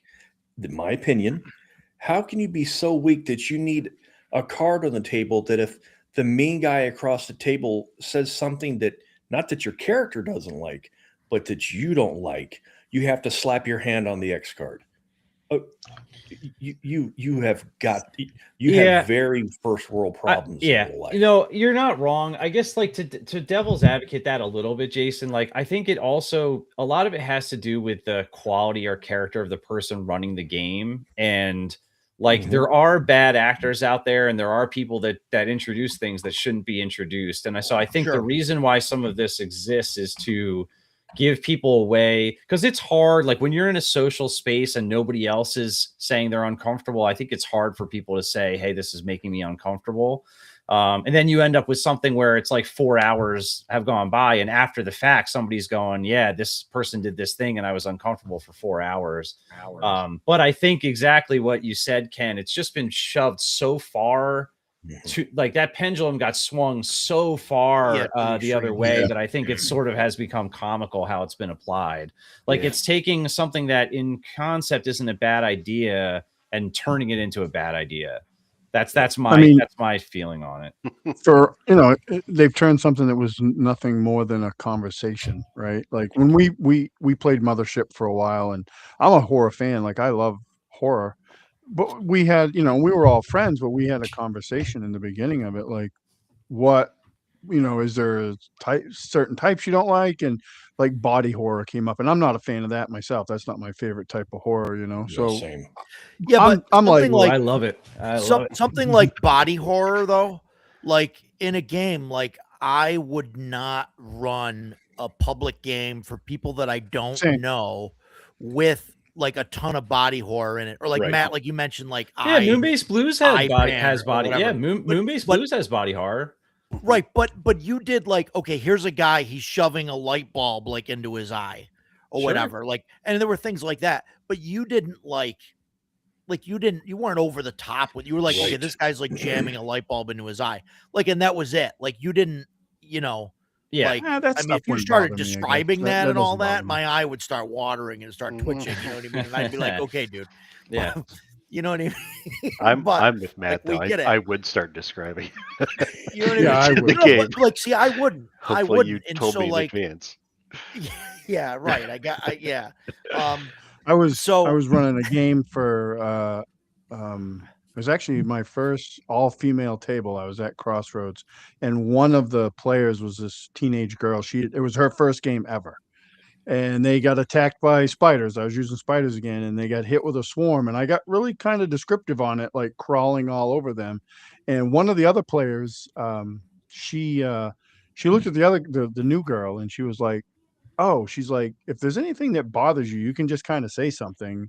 And she just looked at us and she was like, oh, this is awesome. And I was like, Very cool. I Yeah. was like, this is one of my crowning moments as a game master was this. Yeah, I mean, I'm fine. Like years ago, I was running a D20 Modern, and we were talking about like starting up a new campaign, and this was with friends, and we're just spitballing ideas, and one of them was we were just going to play like this anti-terrorist unit and do all this crazy 24 style stuff. One of my players was a veteran, and he was like, I'm not really interested in that. And I was like, cool, man. And we just went on to the next idea. That was it. Yep. I had a player, he doesn't get to play with us much anymore, but he's afraid of spiders. He's a friend of mine. That did not stop me from putting spiders in the game or being a dink and like tormenting him, but I wouldn't do that in a public game with people I didn't know. Like Right. Public You told game with that people I story don't about know. running your finger across the back of Yes. his neck. Yeah. Yeah. But your But- friends My do friends. that Yeah, to each friends, other. Yeah. You know? But when we played, like I played Call of Cthulhu, and we played Mass and Neil Artep, and my friend Kirk that ran that, fucking guy's world class game master. He sent me a message one day, and he was like, "Hey," because we were going into, I think, the New York and chapter, and he's like, "Hey, I just wanted to talk to you a little bit because the time frame for this, there's a lot of like police corruption. There's a lot. That's my former life, and there's a lot of that in this game. And if that's something you're okay with, and I'm like, dude, I don't give a shit. I'm like, Yeah. I mean, I'm afraid of heights and I don't like snakes. You can throw all that shit at me in a game. I don't care. Yeah. I mean, that's just me personally. It's my issues is my issue. That's how I look at it. So And if I don't like it, I really- move on. that is a and- much and- more or deal with succinct it. way of saying what I was saying earlier. These are your issues. They shouldn't be the table's issues or the character's issues. Yeah, I think the other thing that's maybe is sort of worth thinking about too is like if you're playing Dungeons and Dragons. So say you grew up with an alcoholic parent, and so that's like something you don't want in your game. Like that organically, that is probably not going to come up in Dungeons and Dragons, right? Like someone would have to weirdly shoehorn that in to most Dungeons and Dragons games for that Right. to show up. If you're playing like Cult or Delta Green or something, there's a very real chance that those kind of themes could come up. Yeah.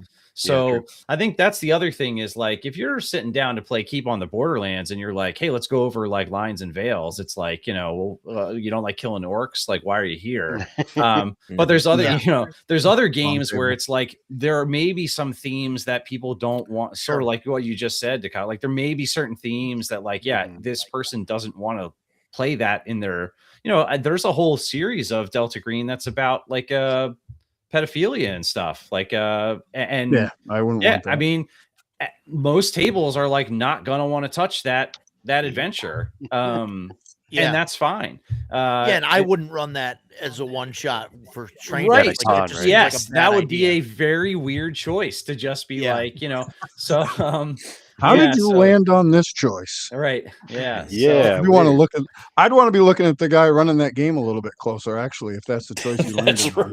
right. Yeah.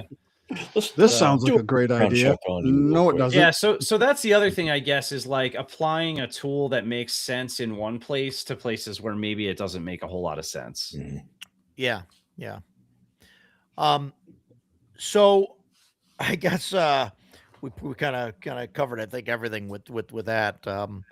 What systems work great for one shots?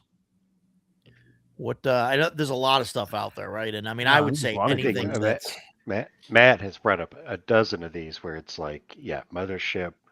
Yeah. Mork board, Mothership is board, fantastic. board I games. I think Yeah. anything Shadow that's Dart. Anything where you can roll up BX a guy, based or simple, I think BX or Yeah. white box based. Yeah. I I'm think going works. to point at Dragon's Bane. It's Yep. so easy to make a character in Dragon's Bane. So easy. And, and this is something, there you go. Roger and I have discussed it. Roger feels like it's not really good for a long-term campaign. I disagree, but that's his take. But we both agree, boy, it's great for a one shot. It's a blast. Yeah. Mouse Ritter I love was that game. fun when Joe ran Mouse Ritter. That was Yep. a good time.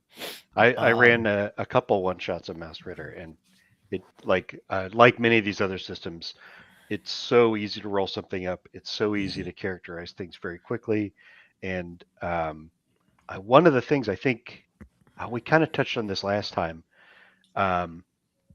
or maybe we didn't touch it on the stream. So Numenera, as an example of a game that is really cool. I don't personally like the system, but the Setting's world setting awesome, is yeah. really cool, right?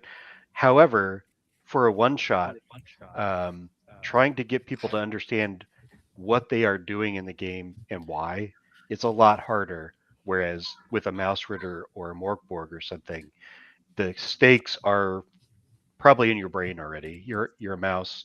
There's a hawk. You don't want to see that. There's cheese. You definitely do want that.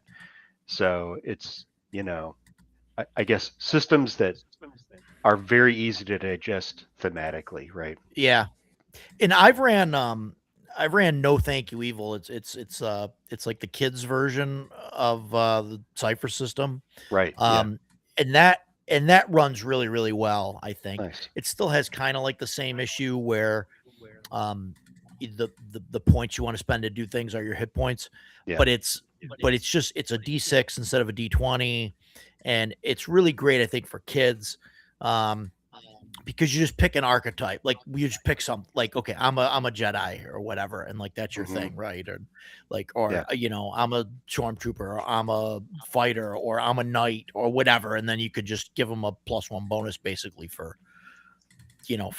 for whatever, Knightly for things. Yeah. anything, anything that fits, and it really doesn't matter, and I think it works really well, and there's no like added kind of stuff to it, like Numenera and Cypher System has all this like added stuff that just kind of, Yeah. I think, drags the game down and all that. So it's really quick and easy. It's more geared toward kids. I mean, you could probably run it for adults. I don't know if it would be that much fun, Mhm. but yeah, I mean, that's one, like, I've ran a bunch of that for kids, and it works great, so that's what I would run over that. I've ran Cypher System like one shots and things, but I don't know. I don't like the system. I know Ken, you and I talked about that a little bit, Yeah. off stream. I'm just not a fan of it. The settings are fantastic though that they have. Is that the same? Strange, Numenera. Is that the same system they use for Old Gods of Appalachia? Yeah. Yeah. Yep. So I played that once with my friend Kirk, who's just awesome Call of Cthulhu. He ran an awesome game, but like it was one of those games at the end of it, I was like, we could have done that with Call of Cthulhu or Vaesen or Yeah. even, Yeah. I think there's a something lot like of that. better Like, the system choices didn't, for all their stuff. yeah, the system didn't blow up my skirt, but the setting was awesome. Like you said, though, they did an awesome job with the setting. I mean, they nailed Same it. with And the, same with I just saw the Numenera. latest. I just saw the latest Yeah. book at Crossroads, and the cover was just creepy as hell. Like it looked awesome. And I was like, Nice. I wish Yeah. that was for Call of Cthulhu. Dread. I know, Matt, you mentioned Dread.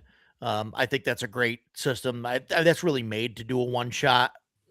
I think works it's really well. I think it's probably the best tool I've run across yet for people that have never done a role playing game. Yeah. And I've run it several times for friends and their significant others, all of whom have never played a role playing game before. Twice I've done it on Halloween or around Halloween, and both times universally the feedback was like, I didn't know that's what role playing games were. Like they, Yeah. yeah, it's a really interesting distillation of like what the process is, and then just like playing with a sort, because I do the one that's it's like the aliens one is in the book is my favorite of that. There's like the werewolf and the what is it, like the Jason killer or whatever, and then there's the one that's aliens, and that one I really like. And I've like drawn up a map of like what that ship is, so I can sort of map the space and take people through it. But I think that is like, if you want to give friends an experience where like, because the rules are so easy to understand and sort of just like, hey, let's spend a couple hours and you can sort of get a feel for like what this is like that is one of the best ways to do that. Yeah. Yeah. And for what it's worth, I think 5e is one of the worst. Like, it's still in my mind that like that is the default go-to, because it's a pretty crunchy, complicated system. And like anything that's that crunchy, slow. It's so slow. Like the Dungeons and Drafts at the bar, and you get a character sheet that's 3 pages long, and it's in 7-point font, and you can't even read. And it's like, how is this what people are playing for the first time? And you're drinking, like, forget it. What is Dungeons and Drafts, by the way? It's like a thing that they run. There's like different bars here where like once a month, that's a rotation of all different bars. They'll run like one shots with multiple DMs, and you just sign up in advance and you get a discount on your food and drink while you're there. I might have to do that here. There's a that whole sounds fun. There's a whole not with 5e, but yeah. There's a whole thing for it. It's usually in like bigger cities. So like they do it in New York City. I don't know if there's anywhere that's like New York City, Philly, like Cincinnati, Denver. I think like, there's a handful of larger cities where they do it. I don't know. We'll have to see if we can like contact them or something and maybe start a I'm just start doing a my own. chapter or something. But I'm but not I playing don't 5e know. at the bar. That's ridiculous. Just I be at the bar. I don't know. A few drinks, it might actually be enjoyable. Oh man. Yeah, I don't. Yeah, I mean, like DCC or Shadow Dark are just Yep. so much easier to Yeah. track what's going on than 5e. Yeah. I mean, it's not Yeah. even close. Right. So And so, played- yeah, maybe we can, maybe we start a new chapter, and it's not, Daggerheart. we don't do, well, let's not get rash. It's not Dagger. I'm playing- That's a good call. It's I'm playing Daggerheart Daggerheart. Saturday, Ken. hey, Friday. congrats. Oh, Yeah, God. another game. I Set want to number hear a one. full report on what you think. Yeah. Ken is Ken runs a lot of Daggerheart. He's making his own changes to try and make it OSR like. Hope you don't mind me saying that out loud in front of everybody. Oh, It's yeah. too late now. But so hey, if you guys want to see an episode where we talk to Ken about Daggerheart and his changes and making it OSR like and talking about it, let us know in the comments and we'll do that on the comments or in the chat. Let us know, and if at least 4 people say that they that they want it, then we'll do it. How's that? Is that fair, Ken? That sounds great. Jason looks like he's going to call in sick for that one. All right. So He's everyone in typing the away. chat He must wants agree to to see it. this. Yeah, he's I thought for sure. Jason's Roger like, was I'm gonna sick say that day. 400 Oh, that's people fine. say that. 100 people. 400 people. Yeah, that's what I thought you were going to say. Well, look, we could do it all in one episode, or I can just drip it over the next. I can, If we year or get I so. can get 1,000 4 people. subscribers, Right here and there. If I can get 4 people to watch that show, I'll be happy. So Let me log into my well- alternate accounts. Sorry. Other thing, yeah. Oh no. Oh, look at him come. There we go. Okay, so there's Joe. Joe's Edgelord says he's only going to do it if Jason's in. Let's go, Jason. of course I will. It's not an issue. Yeah. Oh, Instead of getting frustrated every time Ken says something, though, you got to take a shot. I only drink rum and very rarely. there we go. This is ginger beer. There you Yeah, go. but you got to do a This was shot. my Of, drink tonight. There's 3. Good stuff. There's that's 3. I'm not going to log in and say it, but I All right. So, yeah, no, I think there's a handful of stuff. Now, I've mentioned Hollow Point before, and it's an interesting system that's from, I don't know, I think it's from like the 90s.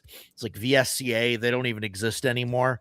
And that's sort of made as like a one shot. It's a D6 dice pool system, and the level up mechanic is basically you die, your character gets killed, taken out of combat, doing like one of his goals basically, and then you come back as like the next higher like character or whatever. And then once you do that 3 times, like you can actually you actually like win, when your third character is out with one of his goals. It's an interesting thing. It's meant to be like an action, like any action movie, things like that. So you could do like a John Wick type of thing or whatever. I guess he's more solo, but like casino or like a heist thing, or or you're all The like Men in Expendables. Black type of thing. So things like that. Yeah. So but that's like designed for a one shot. So I wanted to throw that out there. And I wrote down a ton of stuff. No thank you, Evil. We talked about Kids on Bikes, I think is good for a one shot. That's like a Stranger Things thing. DCC, I think it's fantastic for a one shot. Any of the DCCs, DCC, X Crawl, Weird Frontiers, I think they're all fantastic for that. And I'm not a big fan of that stuff for a campaign game because the magic gets out of control in a hurry. Yeah, it does. But for a one shot, it's like, who cares? I love it, and I think it's great, for that stuff. Any of the Free League stuff, I think is fantastic. The box sets are awesome. Yeah. Things like that. And for more because it's for- a one shot. Yeah, go ahead. all of their Free League stuff, all their box sets come with really good pre-gen characters. Yes, they do. Oh, they're And fantastic. handouts and maps and Yep. stuff. Yes, yeah. If Making you a want great to, time. that's a great point, Jason. Yeah, if you want to give people that sort of tangible, high quality experience, and you're shit at painting like some of us, or you don't want to spend a lot of money, like that is a great way to get to that experience without having to have any artistic ability. Yeah. And then Yeah. typically, well, like with the Dragonbane, the first time I ever ran Dragonbane was I played it a lot, but I'd never run it, and we had some space to fill at our gaming weekend, and I had already run my game, but I was like, oh, I had my wife drop off the box set and just handed out the pre-gens, and we started like the intro to the first campaign. I actually ran 2 sessions that weekend of it, and it was super easy. I mean, I felt underprepared because I was so used to like being prepared, but like my buddy Carl, who played in it, he liked it so much he went home and bought it. Like, and that's the game he wants to run. Like he wants to run Dragonbane.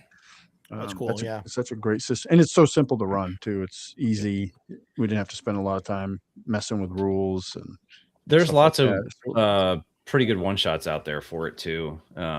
It's I don't think it's like Shadow Dark or Morkborg or Mothership level of support, but there's definitely a lot of stuff out there on Drive Through RPG, and a lot of it's pretty good.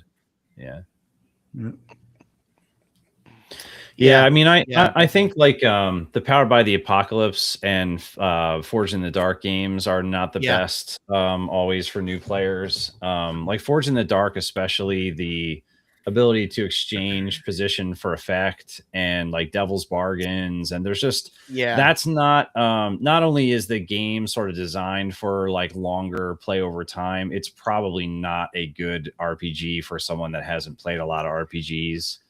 And like partial successes and stuff like that, like and then certain like dice pool engines, I think like dice pools can be, I think Free Leagues is pretty good. I think Free Leagues is pretty beginner friendly.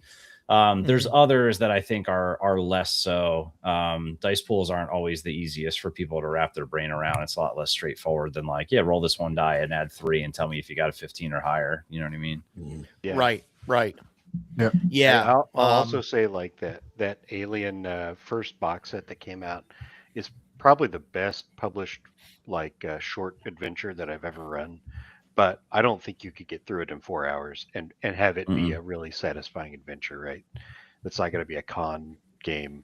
When we say one shot, maybe like for 3 sessions, you commit to 3 sessions and that's the whole game. And that's not a one shot at this point, but do you think you can make that into a one shot, Ken? Like you think not in a satisfying way. There's probably a Mothership module that could do that, but there's like hidden role mechanics and there's a lot of stuff to explore and phases, and one of the less hidden roles is like you are searching for your next fix, so that's what you want to do, and don't tell anybody about it. And so you waste some time going over by yourself to the infirmary to try and like scrounge up something out of the syringes or whatever. But there's just a lot of like environmental like scene setting moments that are supposed to be slow and quiet because we're in the beginning of the first Alien movie where it's not action packed yet. So I don't think you could run it really well as a single like session game. Yeah, you'd have to find a point that's like where the action starts and you can, there's places where you could stop.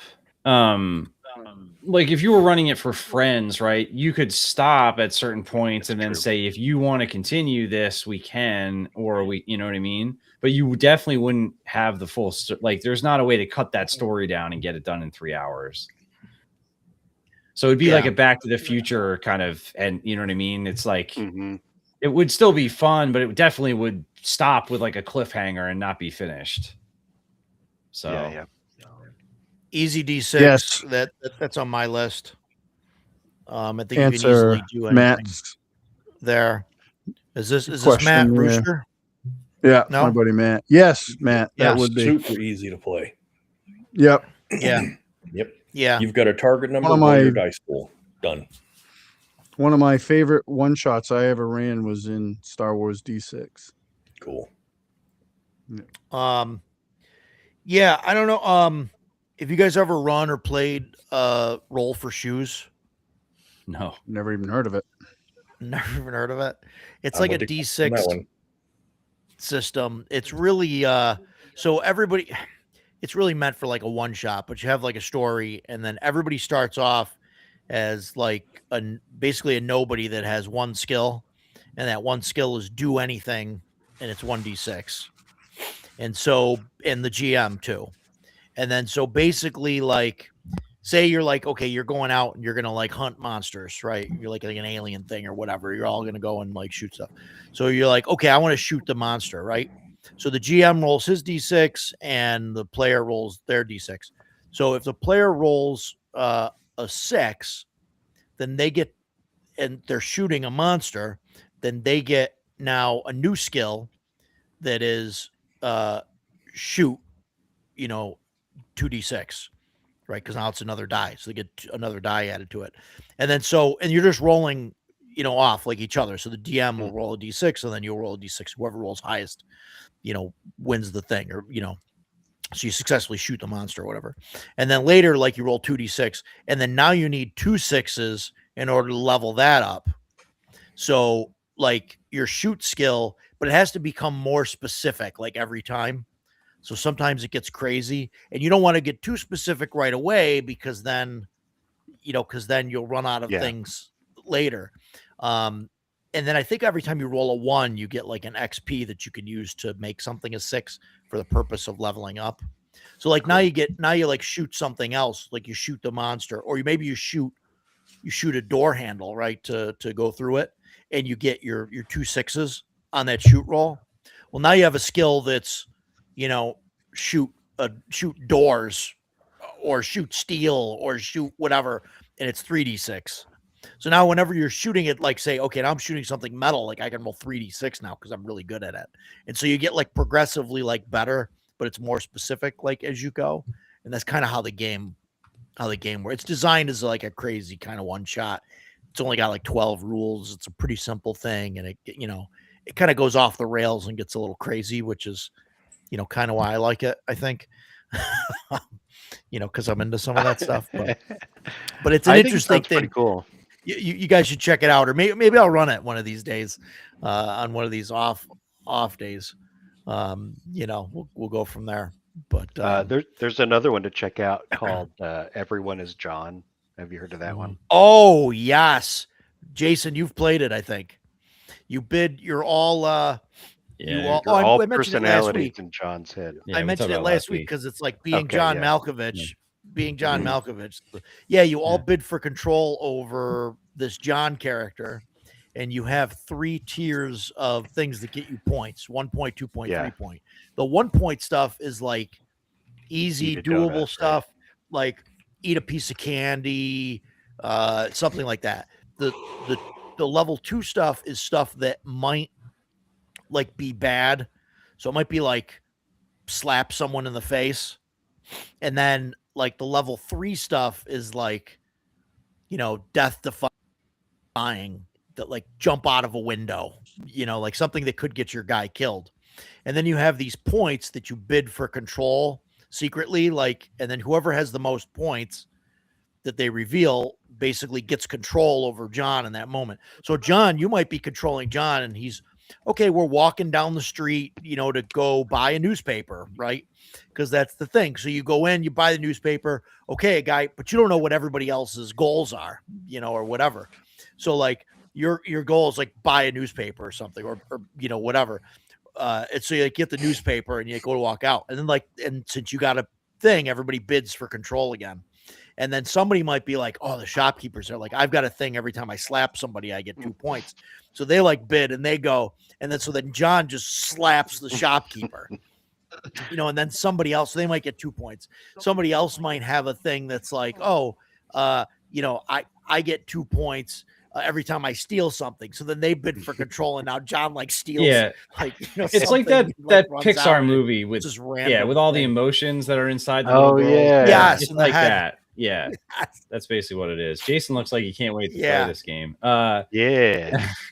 It Go, sounds Jason. like I thought you played it with us I once. don't We can think make John so. a ranger and you'll love it. No, No, this sounds like something I would be like, okay, I'll sit down and play it, and I would try to keep an open mind.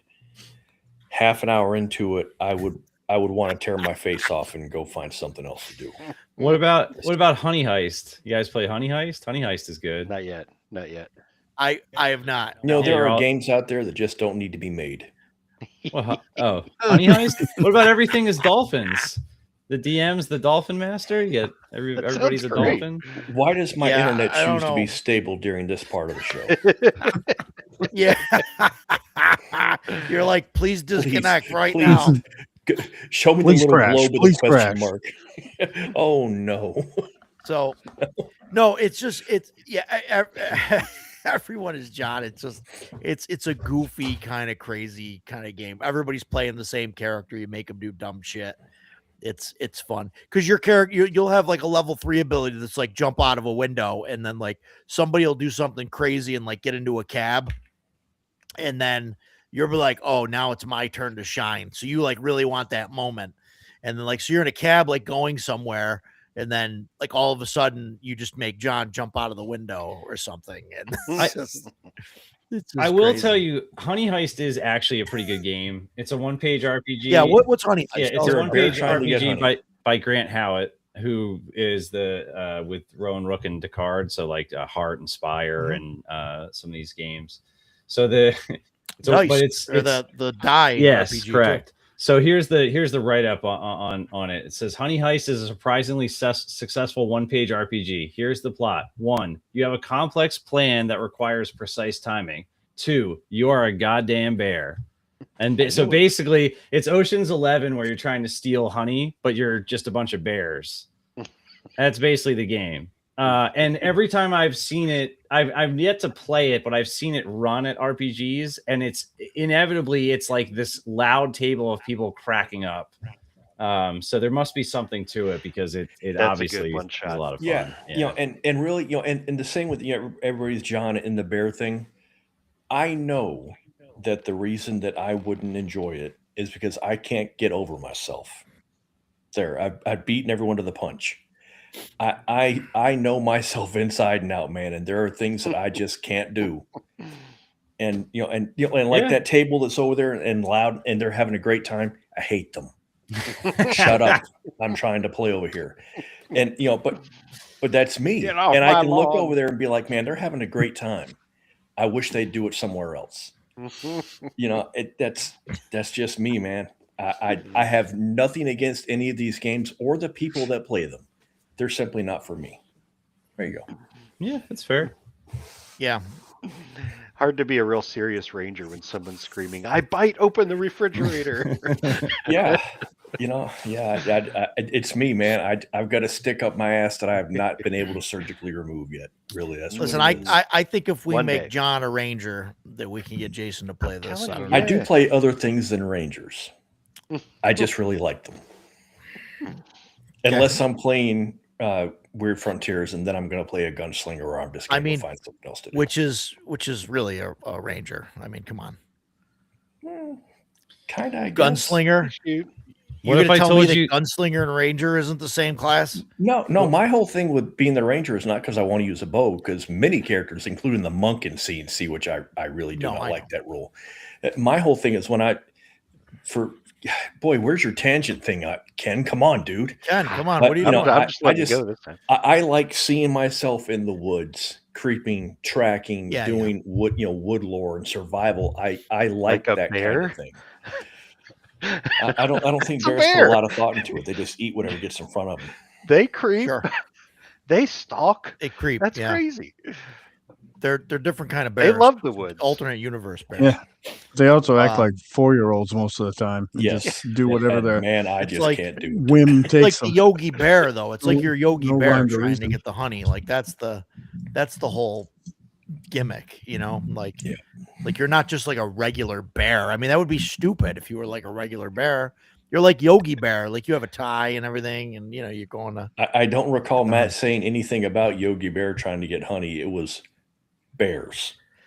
It's the North American black and there's bear. a D8 table. There's to see what kind of hat you have. Does that convince you? Oh, geez, dude, come on!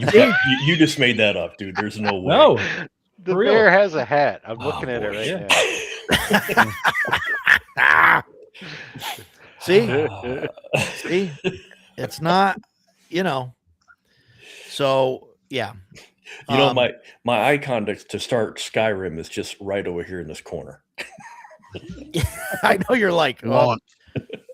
We're gonna see it on his Sorry, Discord. guys. Wait a minute. My internet Jason's went out. playing. yeah. Jason's playing Fallout 76. That's after the show. Yeah, no, I mean that's pretty much like all the games that I've been through. No, I think some of these, you're right, they're in jest, you know, I mean, but I think they're Sure. fun for like Honey Heist, Everyone is John, like, you know, Roll for Shoes. Like, it's a way that you can get a bunch of people that don't normally play Mhm. RPGs into like doing, you know, like people that would play like, you know, a group, you know, board game or something, or that play Pictionary or Mhm. something like that. I mean, I would play the stuff too, you know, but I mean, I think it's good because if you try and get like the weekly Pictionary group or whatever, right, to play, you know, you know, a Scrabble group or whatever, you know, win, lose, or draw or whatever, right? Like they're not going to play. Oh yeah, let's play Dungeons and Dragons Yeah. and go Play down some old into the gods of dungeon Appalachia. and so yeah, like whatever, like you're going to lose. People are going to be like, no, I don't know, that's weird. But if you're like, no, we're going to play this game and it's going to be, you know, we're basically, you know, Yogi Bear trying to steal some honey or whatever. Like it's the stepping stone into Yes. the. And that's why I into don't hate those games. I am Yeah. very happy that those games, you know, Yeah. and that's like several episodes ago when we were talking about 5th edition. The only thing I like about 5th edition is that it brought 2 new generations into the RPG realm. I don't like a lot of those Sure. people, but that doesn't matter. It brought 2 generations of people into, you know, because they tied it into Stranger Things or vice versa, however you want to look at it. It brought new people into it, so it kept it from dying because there's no one that can look at the end of 3.5 and think, boy, D&D is dead. That's just the way it was, especially when 4th came out and it crashed like the Zeppelin. It was terrible. You know, and then 5th edition came out and this mob came at it. I'm delighted that I can walk into a gaming shop and see people playing. And if they're playing some goofy game Yeah. about bears getting honey, they're still playing an RPG. They're still having a good time. And maybe one of those guys will leave the table and go pick up a D&D book next. Yep. That's wonderful. Sure. Yeah. And Hopefully. I mean, hopefully they'll get into that, you know, but we'll see. But yeah, I mean, and I wouldn't mind playing those. I mean, and I get it if you're not into it, you know, but Ken, if you're around sometime and, you know, you want to play Everyone is John or Honey Heist, and Jason, obviously you're welcome to join us. I mean, to cut you out, but you know, I get it if you're not in, you know, Yeah. but it's just fun, goofy, you know, Yeah. just goofy Sure. shit. Like that's, you know, that's what it's about. So, but yeah, wow. I don't know. I'm trying to think of what else we got to cover. Is there anything that I didn't cover? Any systems that we didn't talk about? Any, you know, prep or any thoughts on? We talked, at least I think it was briefly, about systems that are not good for one shots. And Yeah. I only really have one comment about that because there are plenty. But for me, the more complicated a system, that's not a one shot system. Whether it's, you know, Palladium Sure. with Rifts that takes 3 hours to make a character. I'm looking at Aces and Eights, which is a cowboy Western game that I love. It's extremely complicated, and I would not ever want to run a one shot of that. So for me, the Yeah. general rule is if it's complicated, it's not good for a one shot. I think something like Riffs could work as a one shot if the GM pre-made some characters where you have like, you know, a soldier guy, a computer guy, maybe a brawler, and you know what I mean. And then like a mage Yeah. or a magic user. You've got a class, couple of whatever. juicers, a And then- Samus pilot, you know. Pre-made them. It kind of simplified the skills a little bit, you know, where you don't have, you know, because I've said it before with like the Mhm. math and all that stuff. If you just have, you kind of like, you don't overdo it with that stuff and just have, you know, a selection of characters. I think you could do a Rifts game where, hey, you're sent to, you know, to this rift or whatever and do the thing. I think it would work, but yeah, you couldn't play it like out of the box, especially creating characters. Oh Yeah, my it God. takes all day to I make mean, a that would character in any of the Palladium games. you would need like, yeah, you would need like, hey, session 1 is going to be in this 4-hour block. We're just going to Mhm. make characters. And then, Mhm. then in this block, we're going to actually play an adventure, Right. you know, which No. is, All set with that. which is, you know, ludicrous. Yeah. I mean, I wouldn't want to spend a whole block, you know, Right. of time at a convention or right. something creating a character. Yeah, you know, the Yeah. other just for the a other one thing shot. I don't think we talked about too for me is like games with impenetrable lore. So obviously something like Aliens, where you are probably familiar with the lore, is helpful, and most DCC or random similar Shadow Dark, like the lore is sort of neutral and is irrelevant. Mhm. Yeah. But there's certainly games where the lore, like if you don't know the lore, it's going to be hard to understand what's going on. Or the worst is if it's like, you know, the DM's got, you know, oh, this is my homebrewed world that I've been running for 10 years. And let me talk to you for a half hour about all this lore that you don't care about. Right. So Right. those are things that are not great for one shots. True. So Yeah, it's interesting. Like, I think Mothership is a good kind of like middle ground for like some of that, where like I think if you run like a specific IP like Alien, you may, and maybe Alien doesn't do this, right? But you play a game with an IP that somebody really knows, and they're going to come into it and be like, oh, I know this thing here can do this, and every ship has Mhm. this, and like, you know, and try and maybe derail the game with that, like, you know, whereas like with Mothership, you know, if you're going to run like an Alien like game, you could say, well, it's like Aliens, Yeah. you know, and people kind of get that vibe, and they Right. know. But then when the guy starts talking about, oh, every ship has a 50 caliber rifle on it for this purpose, or blah blah blah, or whatever, you could say, yeah, in this universe, it's not like that, and it, you know, yeah, it's a vibe that people get and understand, but that's Yeah. different than like you know, years of lore knowledge that sort of like almost shoehorn you Right. into stuff. Right. Yeah, no, that's a good point. right, yeah, like the Warhammer RPGs, like where you need. I mean, I guess you don't need it, right, for a one, but you know what I Yeah. mean, like the Warhammer stuff. That like it's so in depth, and The- you know, like The names I- alone will turn. I turn know people very off of that, little, yeah. and yeah, right. You say the wrong name or describe something wrong, and people will go off on, you know, well, in the 8th book of this series, it's, you know, You just hit them. but with yeah, the book. yes, there's like a fine line where you know where I think you got to say, hey, this is like this, this is just like this, but it's a Yeah. little different, you know. But yeah, what else you guys got? Anything one shot related That's it for me. we got to talk about? That's it. Ken Ducato, No, I think that's it. Covered it. you got anything? Jason? I just think it's Jason's always no. got something to I say. just think it's funny that again before the stream we were like, oh, I don't know if we got 3 hours out of this. Here we are, 3 hours Yeah. and 40 minutes. Yeah.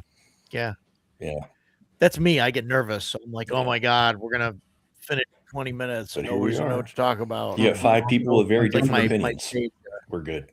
my stage fright. Yeah, it's fantastic. Well, that's great. I think we did good. Next week we're gonna talk about house rules, which I think we can definitely get 3 hours out of that. Oh yeah. Because everybody's got house rules to talk about for different stuff. And then the week after that, we're going to talk with Don Samora. We're going to talk about conventions and his publishing company and things like that. Honey Heist at CNYCon. Yeah, I mean, I'm sure we can get somebody to run it. maybe Ken will run a game. Who knows?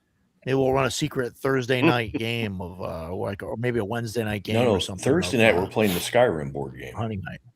That's why I said. That's why I changed to Wednesday night. Yeah, Wednesday. We're gonna make it a week long. There you go. Yeah. Edgelord. You have to choose. Anybody wants to come? Dakota, you got like 6 months to put together Skyrim a you got like 6 months to put together like a the hotel terrain and paint a bunch of bears for the honey heist.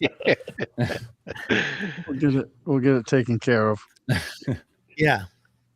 Listen, if anybody wants to show up to CNY early and hang out, play some games and all that, I'm all for it. Do it. Let's do it. So we got the next couple weeks planned out anyway. I'm trying to stay. Yeah, ahead so of like it. and subscribe. But This is the right time. That's right. This is the right Yeah, time. yeah. The 3 hour and 41 this minute. is where you're Way supposed to too say late. that. Sure. Should have It said really that helps the channel. 5 times already, but yeah. Like, share, subscribe. It helps the channel. We got to get the numbers up and everything else. We're doing pretty decent. But we're on the rise. People seem to like the long form discussions. So Awesome. people seem to like it more when Ken is yelling at me, though. I don't know, or telling me how it is with that tangent short is doing phenomenally. It's like the best video that's on the channel, I think, right It now was pretty good. It was by a pretty long good. shot, which is crazy. I'll like, but I won't subscribe. Good on you. That's fine. And only 3 people wanted to talk about One your more? Daggerheart game, Anybody Ken, else? so, Come on. Nobody else? Anybody, please, anybody. So no, we'll fit that in at some point when you're ready to go live with it and want to talk about it. I got no problem doing that. I don't know if we can get 3 hours out of it, but we'll talk. We'll figure it out. So yeah, so that's what we got. So thanks everybody for the beard one was better. Yeah, we love the beard thing. That was cool. So yeah, like, share, subscribe. We'll talk to you guys next week. We'll see you guys on the other side. Everybody have a good evening. Have a good New Year. New Year's is coming up tomorrow night. Everybody enjoy that. Stay home, especially if you're in the Northeast. There's a ton of snow and it's not worth going out. No. So Never is. DoorDash the booze, So we'll see you guys. Thanks everybody for coming. We'll see you on the next one. See y'all. Take care, everybody.